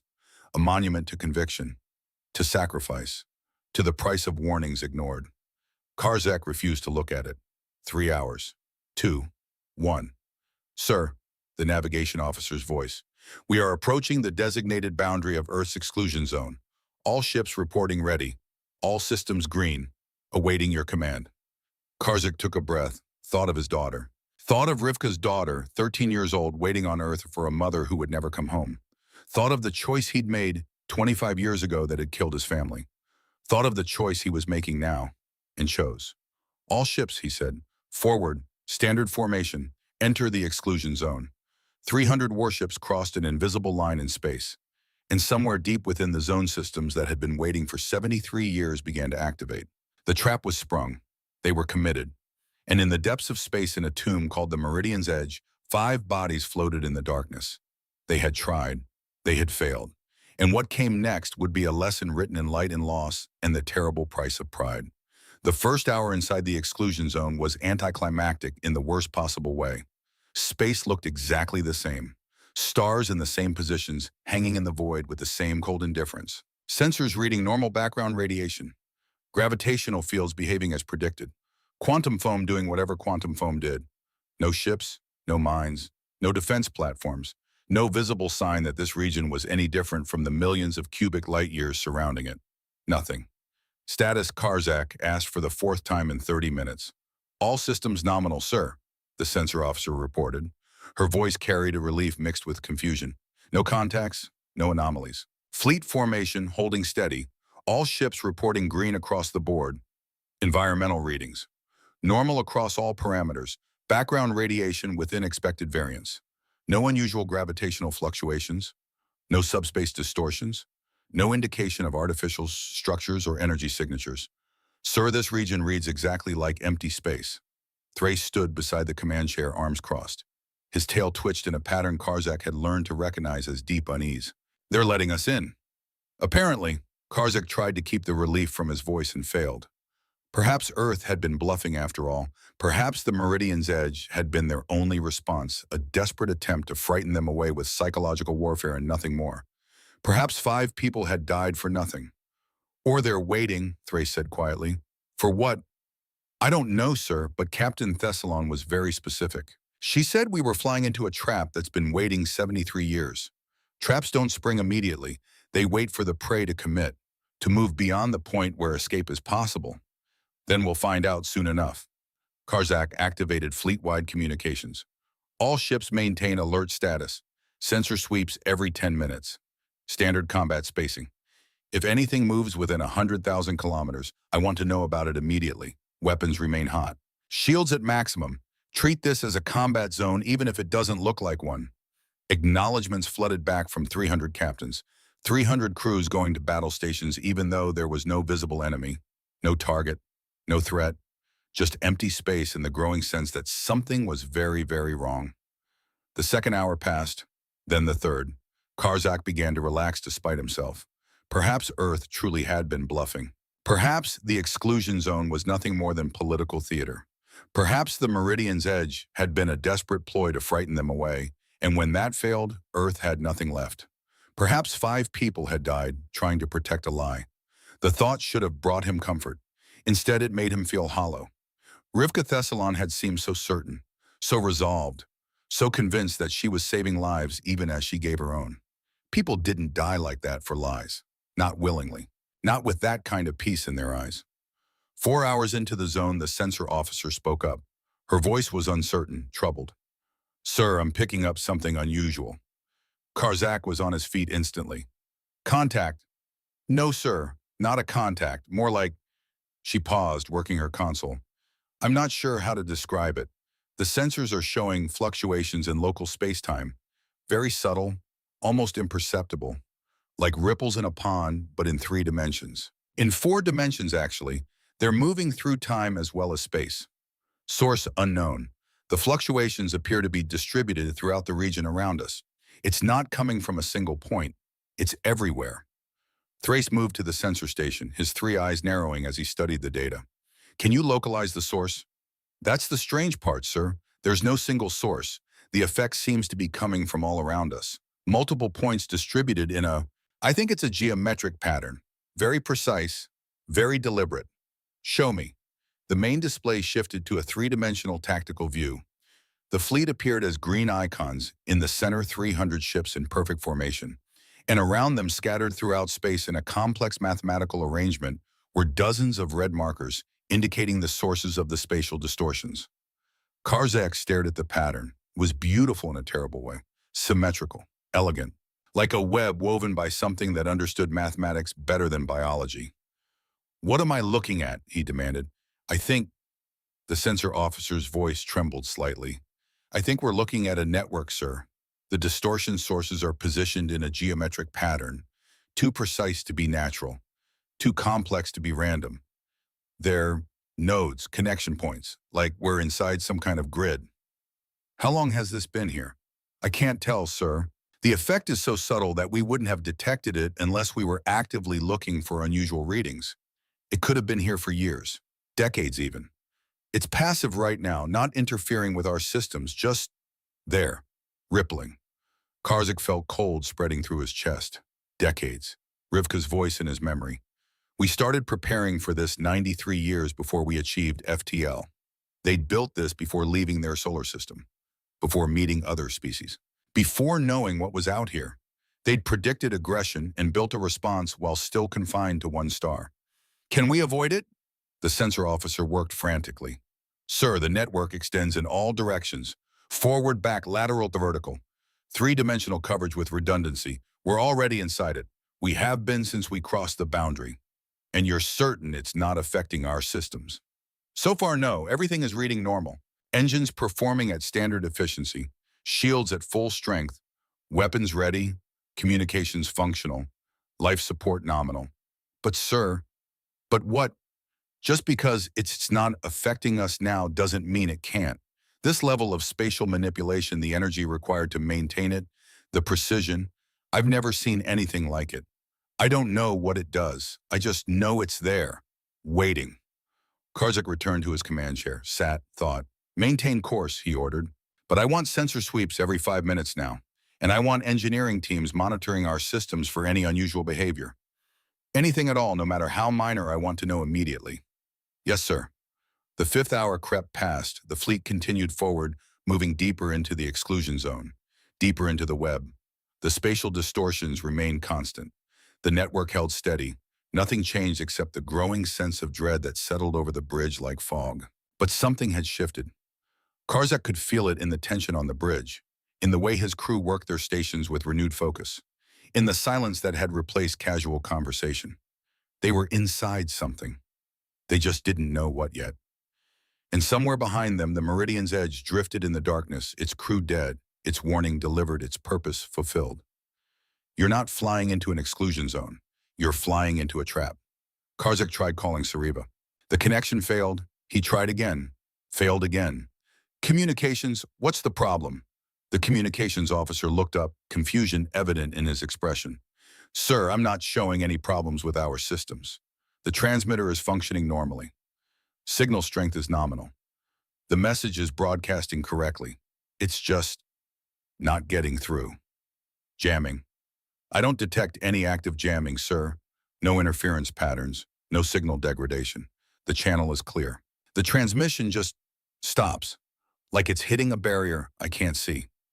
When did this start? Let me check the logs. He worked his console, scrolling back through the communication records.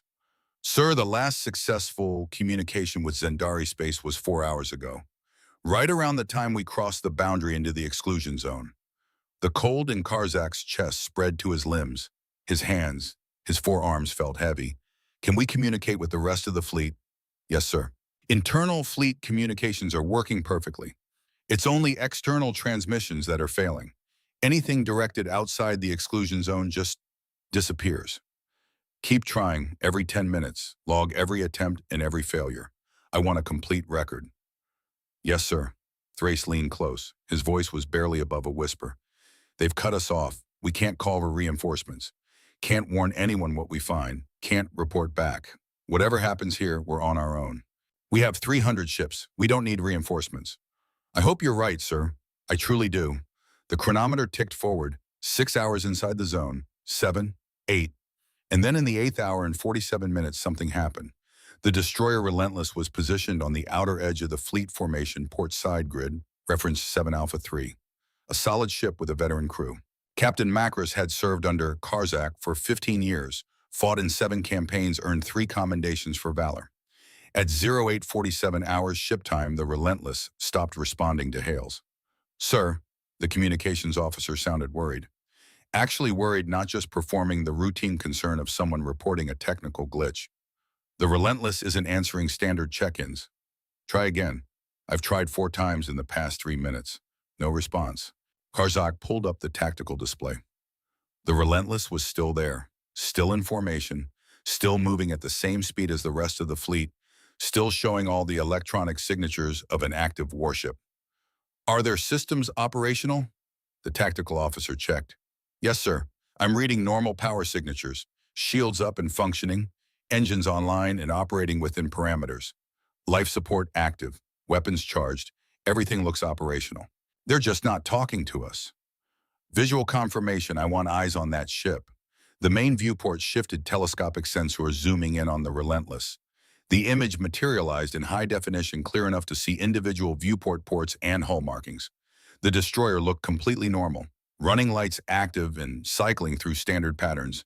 Engine glowed steady and even. No visible damage, no signs of distress, no debris, no abnormal energy emissions. Just a ship, flying in formation, doing exactly what it should be doing except communicating. Hail them again. If they still don't respond, send the 2 nearest ships to make physical contact. Visual inspection. Yes, sir. The communications officer tried once more. Broadcast on all frequencies. Emergency channels, command override. Everything. Silence. Dispatching Iron Fang and Stormbreaker to investigate, sir. Karzak watched the tactical display. The 2 destroyers broke formation, angling toward the Relentless on carefully calculated intercept courses. Standard approach. Textbook procedure. Nothing unusual. They reached 5,000 kilometers. 4,000. 3. Sir, the tactical officer's voice rose. Actual alarm now. Iron Fang and Stormbreaker have stopped responding. What? Both ships just went silent. At the exact same time, 3 seconds ago. On the display, both destroyers continued moving. Still in formation with each other. Still approaching the Relentless. Still showing active systems and normal operation.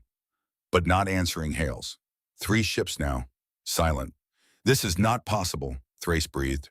Karzak felt reality shifting under him, like the deck was tilting, like gravity had changed direction.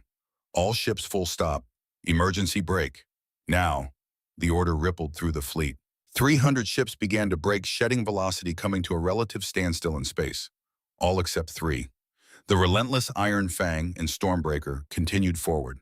Same speed, same heading, same perfect formation, pulling away from the rest of the fleet as if the stop order had never been issued. "They're not responding to the stop command," the navigation officer reported. "Unnecessary. They could all see it on the display. Override their navigation systems. Force them to stop remotely." "Trying, sir. I can't establish a connection. It's like they're not even receiving our transmissions." "Then who's piloting those ships?" someone whispered. No one had an answer. They watched the three destroyers pull ahead. 1 kilometer. 5. 10. Moving deeper into the exclusion zone. Moving away from the fleet. Moving towards something no one could see.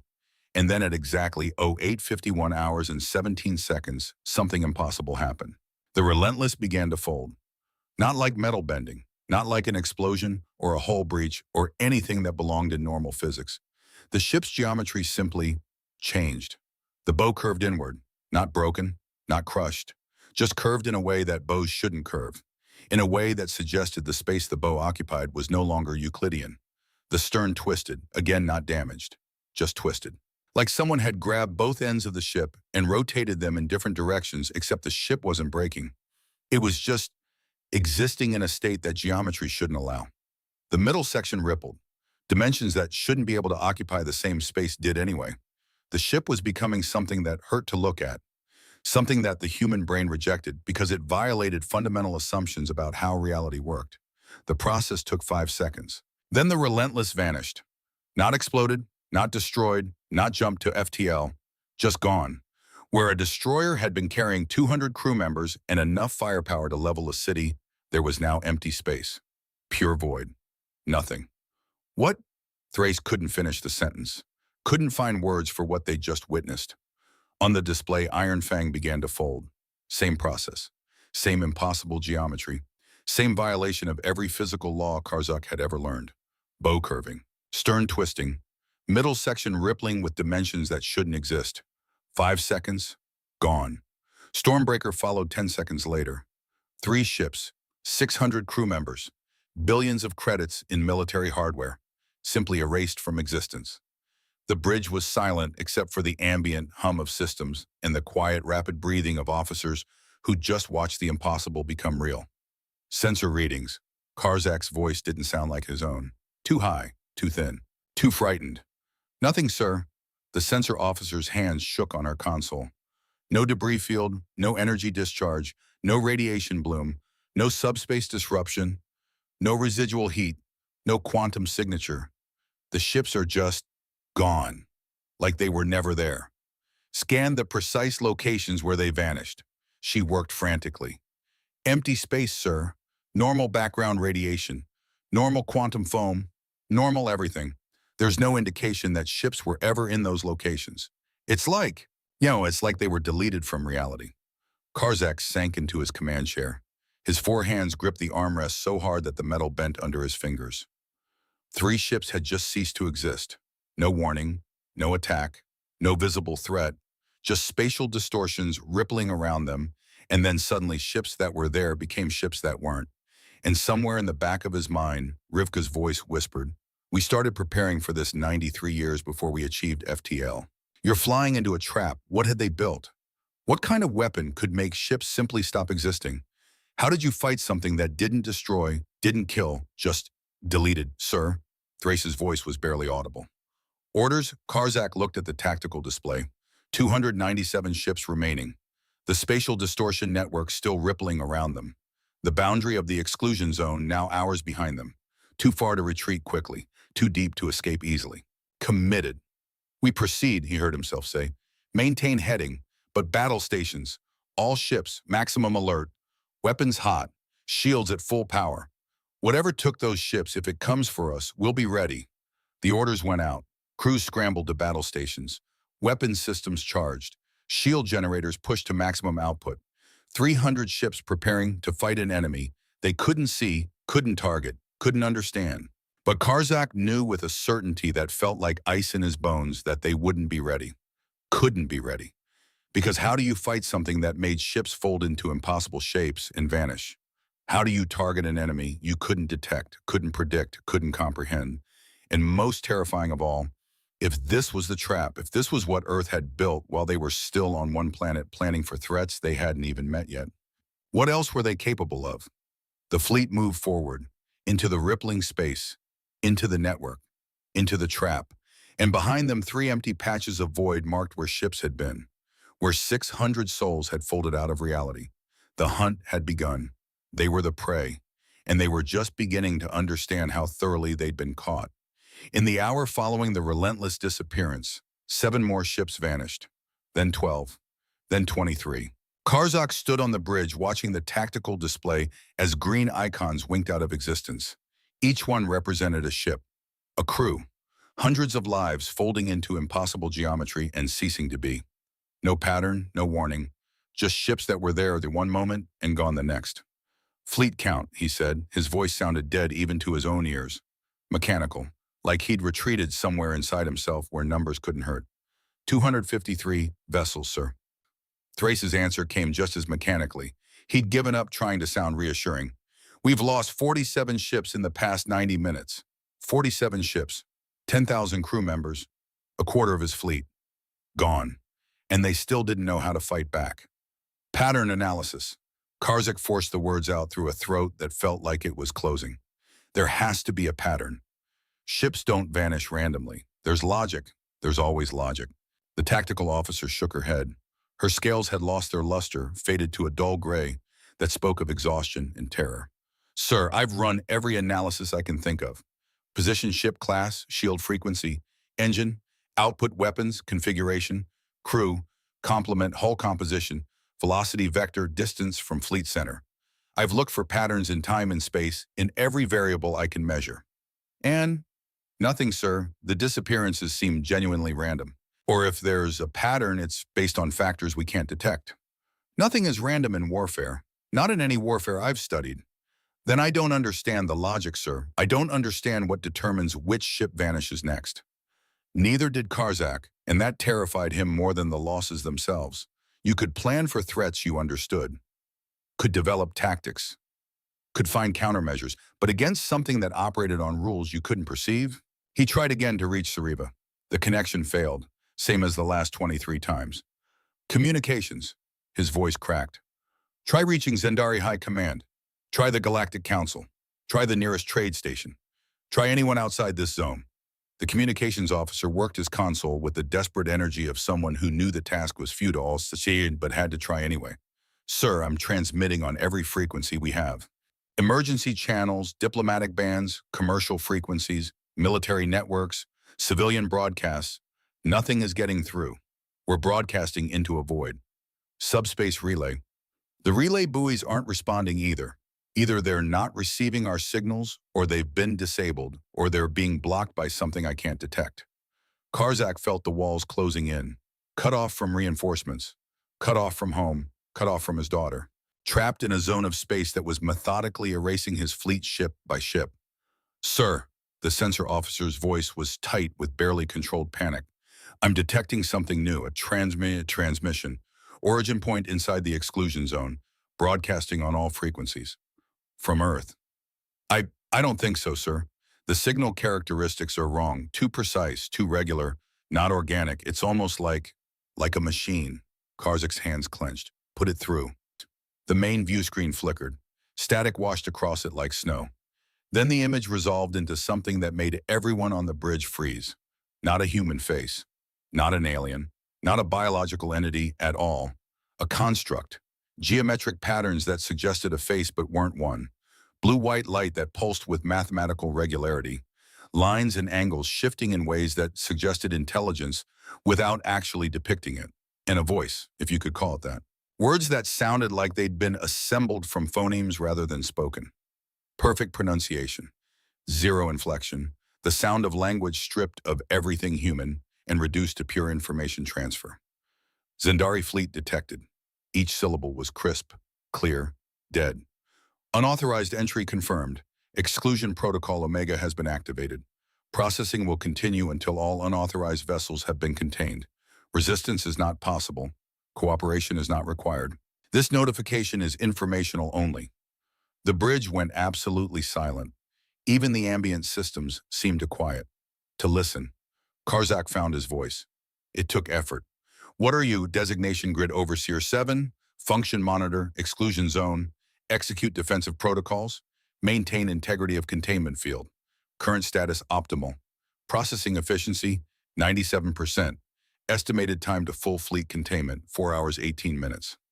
Containment, Thrace stepped forward. You're saying we're trapped imprisoned.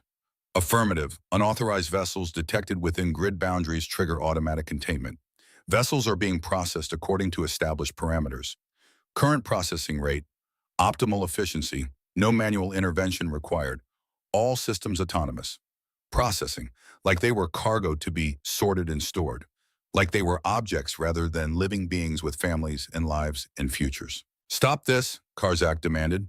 We wish to negotiate. We acknowledge Earth's territorial claim. We request permission to withdraw our fleet and return to Zendari space. Request denied. The construct's voice didn't change, showed no emotion because it had no emotion to show. Protocol does not permit negotiation during active containment. Grid operational time, 73 years, 4 months, 17 days. All parameters functioning within acceptable ranges. Processing will continue. 73 years, the number landed like a hammer blow.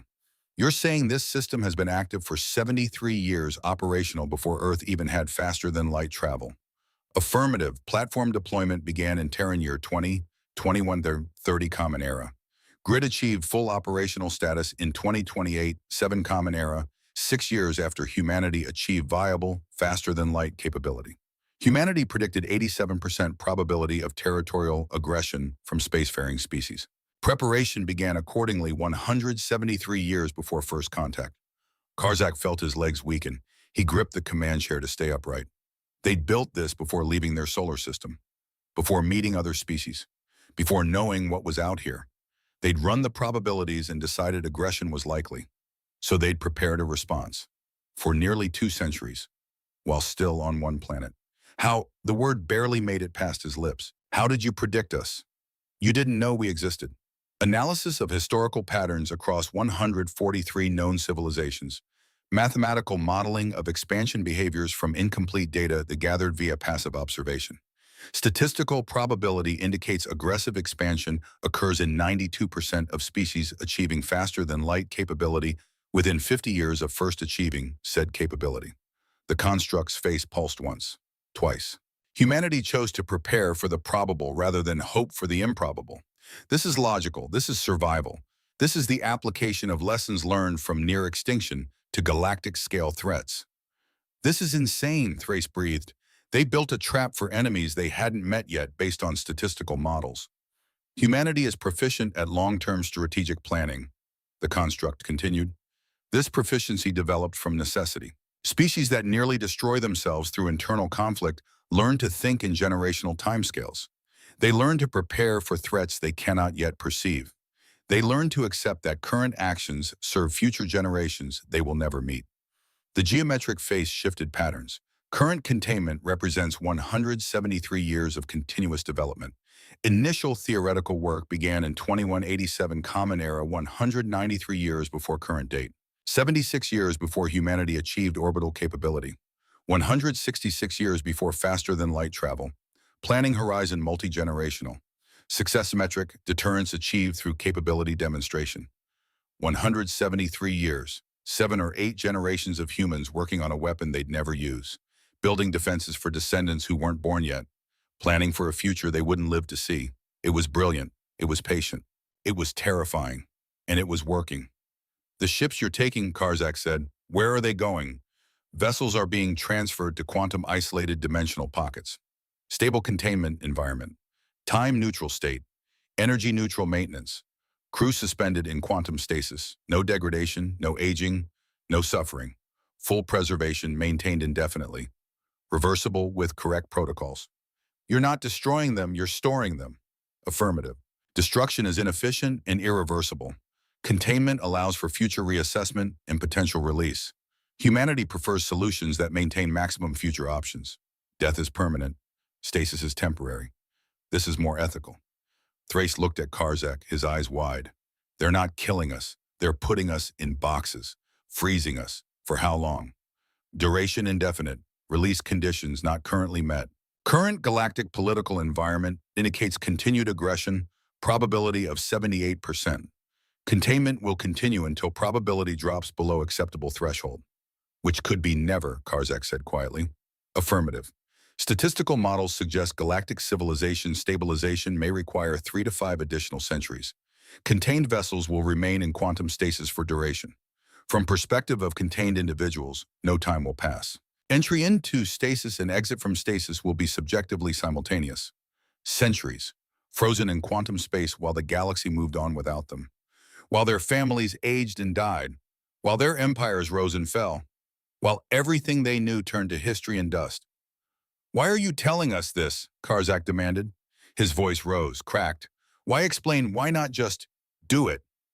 Transparency serves deterrent function. Understanding consequences improves future decision-making in surviving populations. Your species will learn from this encounter. Statistical analysis suggests 94% probability Zendari Empire will respect exclusion zones in future scenarios. This knowledge transfer improves galactic stability. The construct pulsed. Additional communication incoming. Human operator requests contact. Transferring control to biological representative. This will be your final conversation before containment completion. The geometric construct faded like smoke. For a moment, the screen showed only static bands of white noise rolling across darkness. Then a face appeared. And Karzak's world shattered into pieces he would never be able to put back together. Sariva stared at him from the view screen. His daughter, 25 years old. Her mother's eyes red from crying, alive, whole, unharmed, safe. But the expression on her face, the mixture of love and grief and I told you so and please God, not this. That expression would haunt him forever. However long forever turned out to be. Father, the single word broke something inside him. Some last wall he'd been using to hold back the flood of emotion.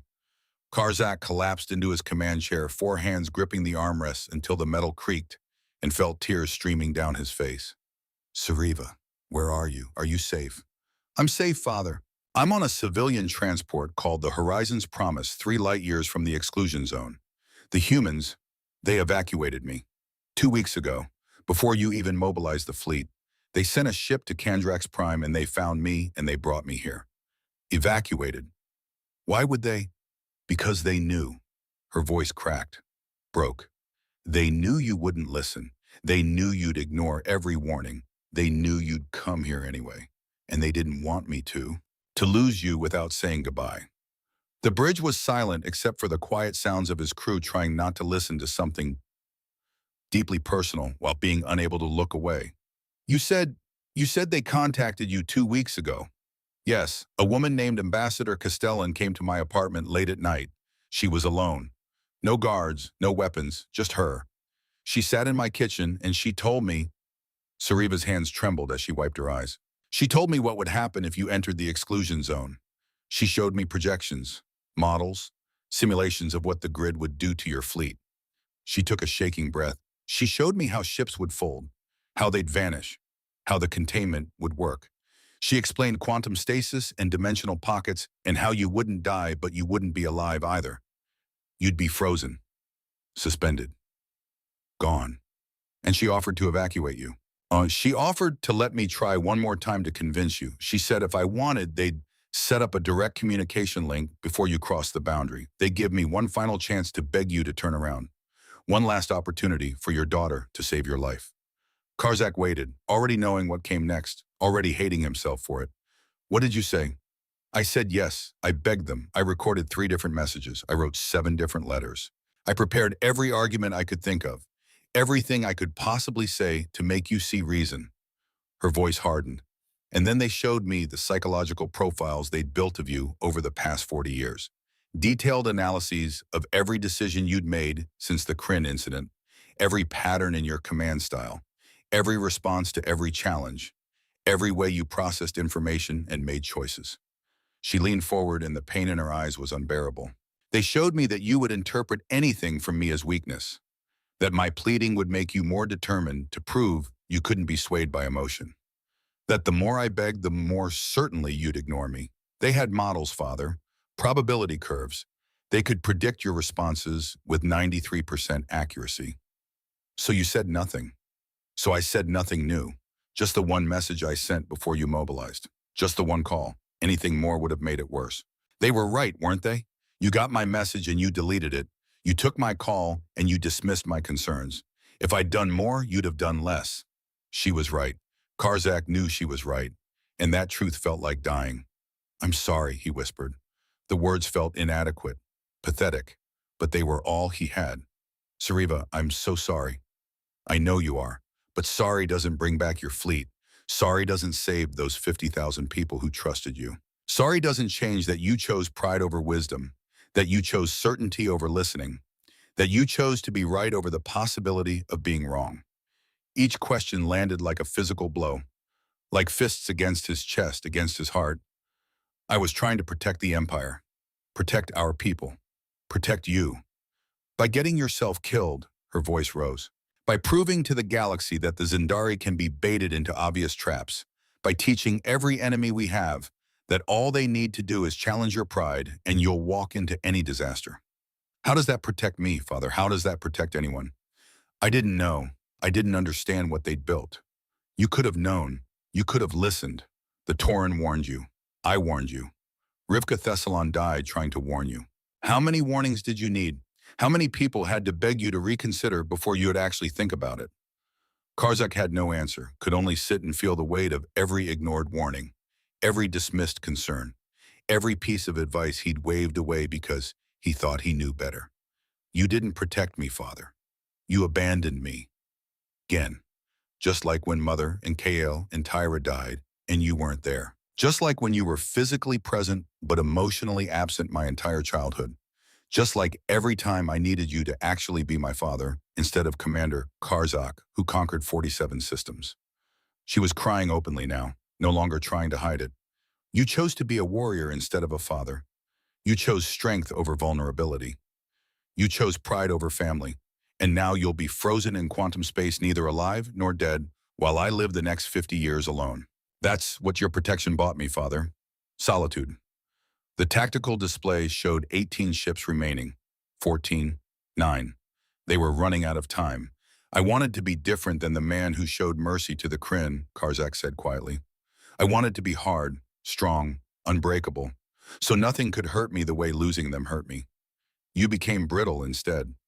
Sariva's voice was gentle now, sad, final. So rigid that the first real test snapped you. The humans aren't your enemy, Father. You are. You've been fighting yourself for 25 years, punishing yourself for a decision that killed people you loved. And you finally lost. You destroyed yourself more completely than any enemy ever could. The transmission flickered. Bandwidth issues. Time running out. I'm being told our connection is limited, Sariva said.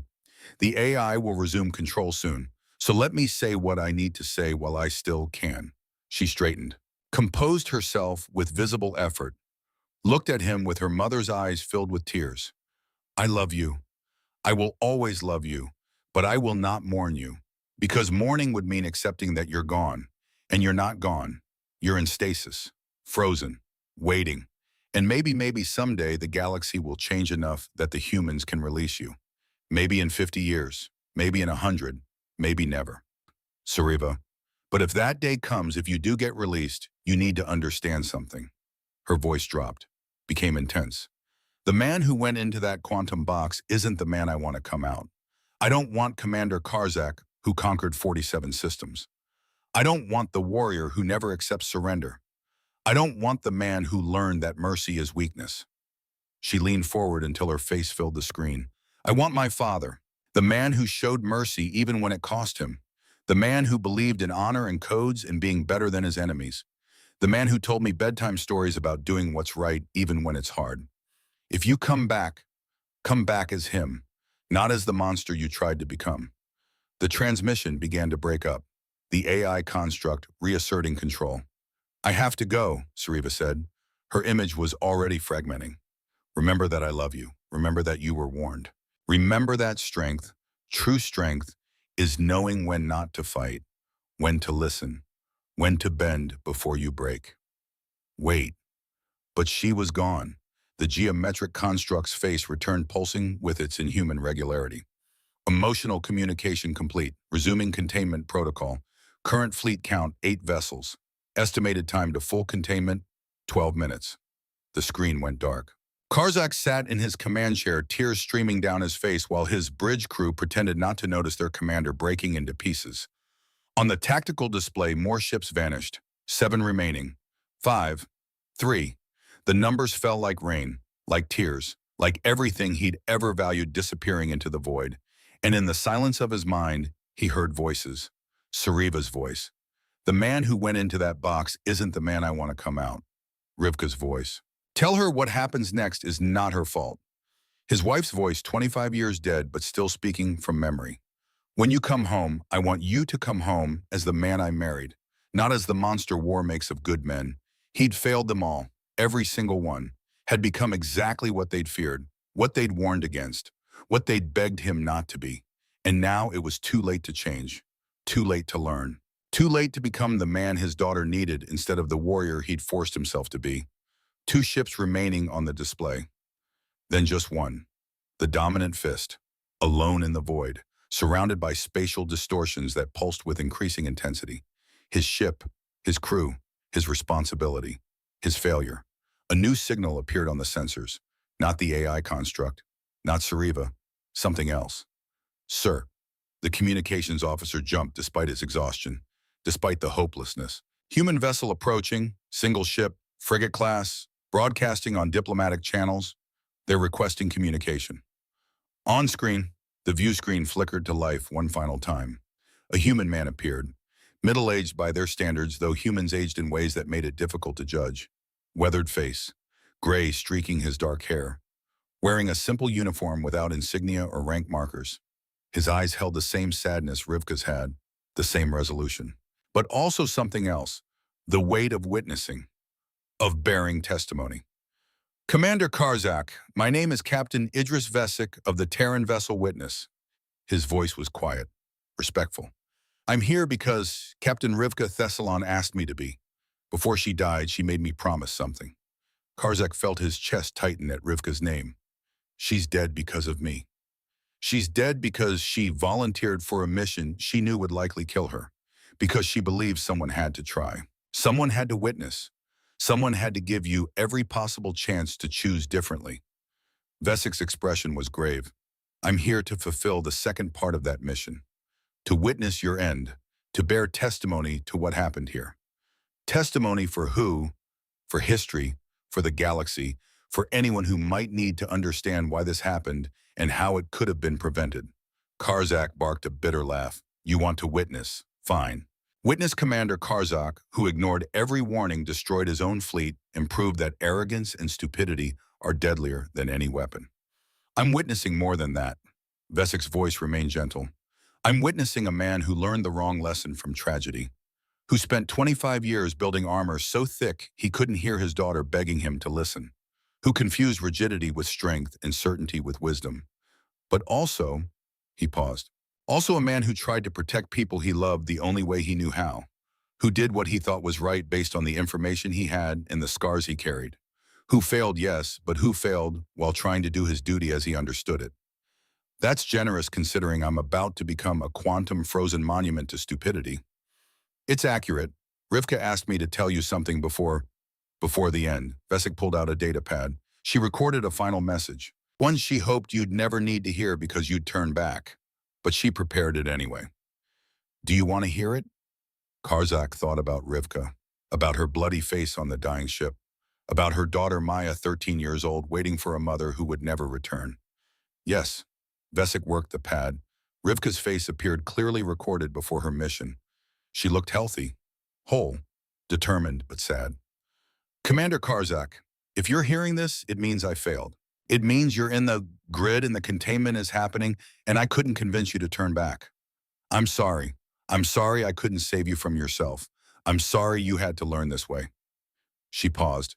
But most of all, I'm sorry that you'll miss watching your daughter grow old. that you'll be frozen while she ages, that you'll lose decades of her life because you couldn't admit you might be wrong. Her expression softened.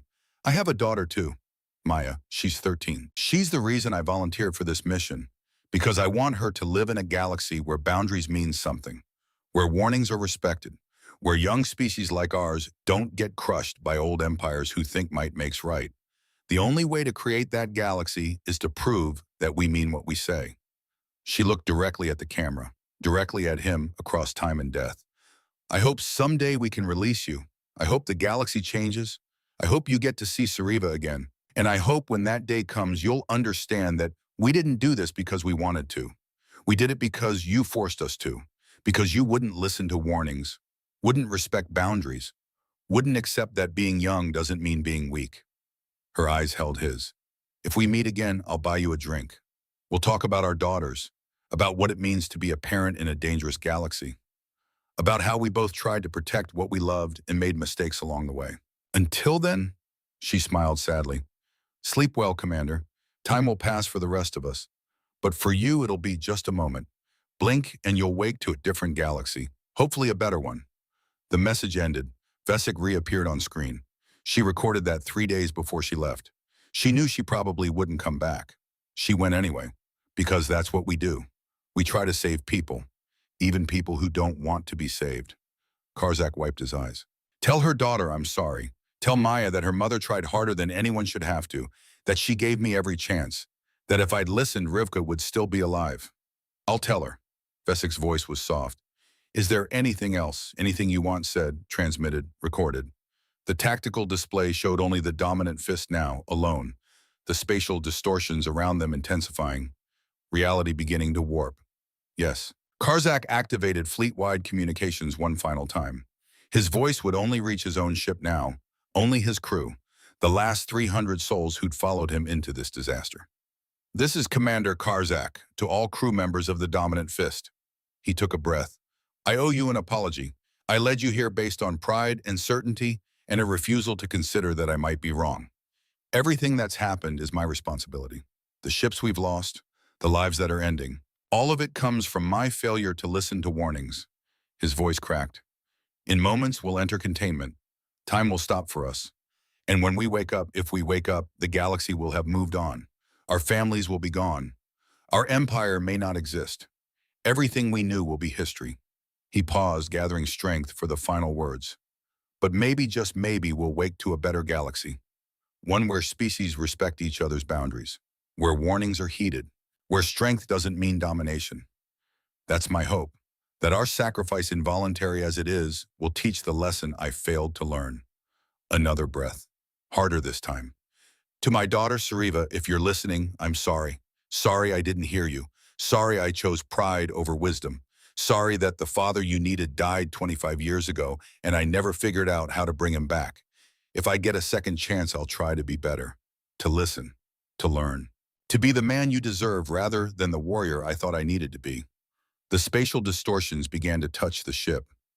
Reality rippled around them. Physics started to break down. Commander Vesic said gently, "It's time." I know. Karzak looked at his crew one last time. They stood at their stations, tears on faces, fear in eyes, but dignity, courage, facing the end together. It's been an honor serving with you all. They saluted, every one of them. 4 hands, 2 hands, 3 arms, whatever their species had all raised in the Zendari tradition. Eyes wet with tears but back straight, facing the impossible with grace. Vesic, Karzak said, "One last thing. Yes, thank you for being here, for witnessing. It helps. Knowing we weren't alone at the end, knowing someone will remember, will tell the story, will maybe help others avoid this mistake.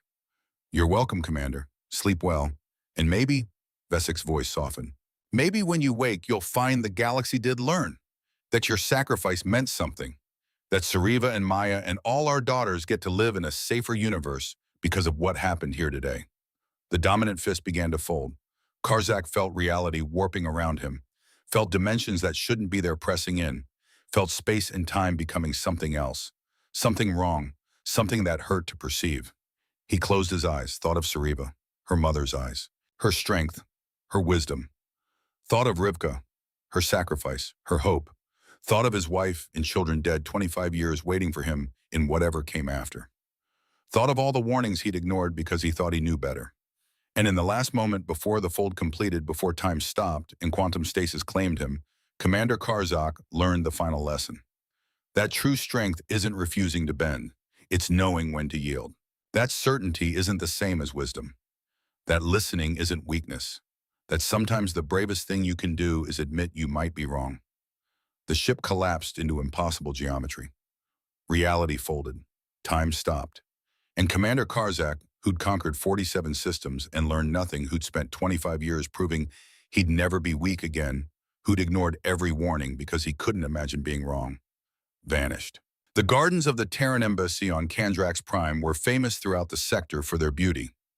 Earth plants carefully maintained under alien skies. Roses that shouldn't survive in this atmosphere but did. Oaks that shouldn't grow in this gravity but flourished anyway. A small piece of humanity's homeworld transplanted, intended with the same patient care they brought to everything. Ambassador Sariva walked the path slowly, 75 years old now, gray scaling her skin in patterns that marked age and wisdom among her species. 4 arms that moved with care, with the deliberation of joints that had seen decades of use. But her eyes, her mother's eyes, remained sharp, clear, missing nothing. She stopped at a bench overlooking a reflecting pool. Koi swam lazy circles.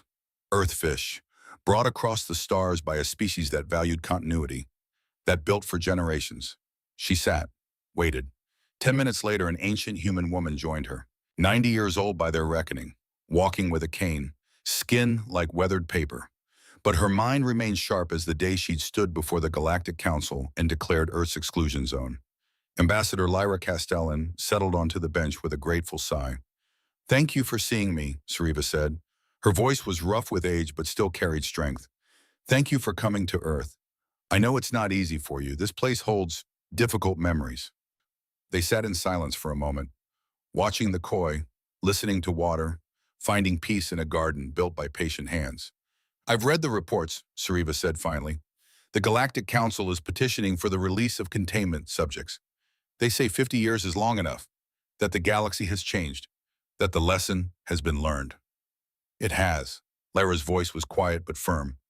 "We haven't had a territorial war in 3 decades. Exclusion zones are universally respected now. Aggression between spacefaring species is down 73% across all measured metrics. The grid worked. It taught the lesson we needed it to teach." "Then you'll release them." Lyra was quiet for a long time, long enough that Sariva wondered if she'd fallen asleep. But then the old woman spoke. "The decision hasn't been made yet. The debate is ongoing among our leadership. Some say yes, the galaxy has learned, and it's time to show mercy. Others say we can't risk it. That memory is short and old habits die hard. That releasing them might undo everything the grid achieved. What do you say?" "I saw," Lyra looked at the koi, at the water, at reflections that showed nothing but light and shadow. "I say that I'm old. That I helped build the grid when I was young and idealistic and certain we were doing the right thing. That I've spent 50 years watching the galaxy change because of what we did, and I still don't know if we were right." Sariva pulled something from her satchel, an old data chip, physical storage technology that was outdated even when it was new. The same chip she'd sent her father 50 years ago. My father's final transmission. The fleet-wide message he sent before containment. I've carried it for 50 years. Never had the courage to listen to it. Never wanted to hear his voice admitting he was wrong. She held it out to Lyra with trembling hands. "I think you should hear it. Before you decide. Before Earth decides. You should know what he learned at the end." Lyra took the chip with hands just as old, just as shaky, inserted it into a personal terminal that was probably older than some of the trees in this garden. Karzak's voice filled the space between them. Older than when they'd last spoken. Broken. Honest. "This is Commander Karzak. To all crew members of the Dominant Fist, I owe you an apology. I led you here based on pride and certainty and a refusal to consider that I might be wrong." Lyra listened in silence. Tears tracked down her weathered face. When the message ended, she sat for a long moment before speaking. "He understood," she whispered. At the end, he finally understood. He did. Sariva looked at the sky, at stars she couldn't see in daylight, but knew were there. "And I've spent 50 years wondering if that understanding deserves a second chance." "What do you think you're his daughter?" Your voice carries weight in this decision. Sariva was quiet for a long time, thinking, remembering, grieving. I think, I think humanity taught the galaxy a lesson about consequences, about respecting boundaries, about the price of ignoring warnings. That lesson was necessary. That lesson saved countless lives by preventing countless wars. She turned to look at Lyra directly. But I also think the lesson isn't complete. The final part, the part that makes humans different from every empire that came before, is showing that you keep your word. That when you say containment isn't permanent, that you'll release them when the galaxy changes, you actually do it. Her voice strengthened. My father made a mistake, a terrible mistake, and he paid for it. 50 years frozen while the galaxy moved on. 50 years of missing life.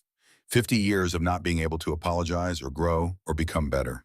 That's punishment enough for pride and stubbornness. She leaned forward. If you keep him frozen forever, you prove that Earth's mercy is conditional, that your second chances have limits, that you're not really different from the empires you replaced. But if you release him, if you give him the opportunity to be better than he was, you prove that humans mean what they say, that redemption is possible, that even the worst mistakes don't have to be permanent. Lyra sat with that for a long time. You want us to release them, your father and all the others. I want my father back. I want the chance to know if the man who went into that box can become the man he should have been.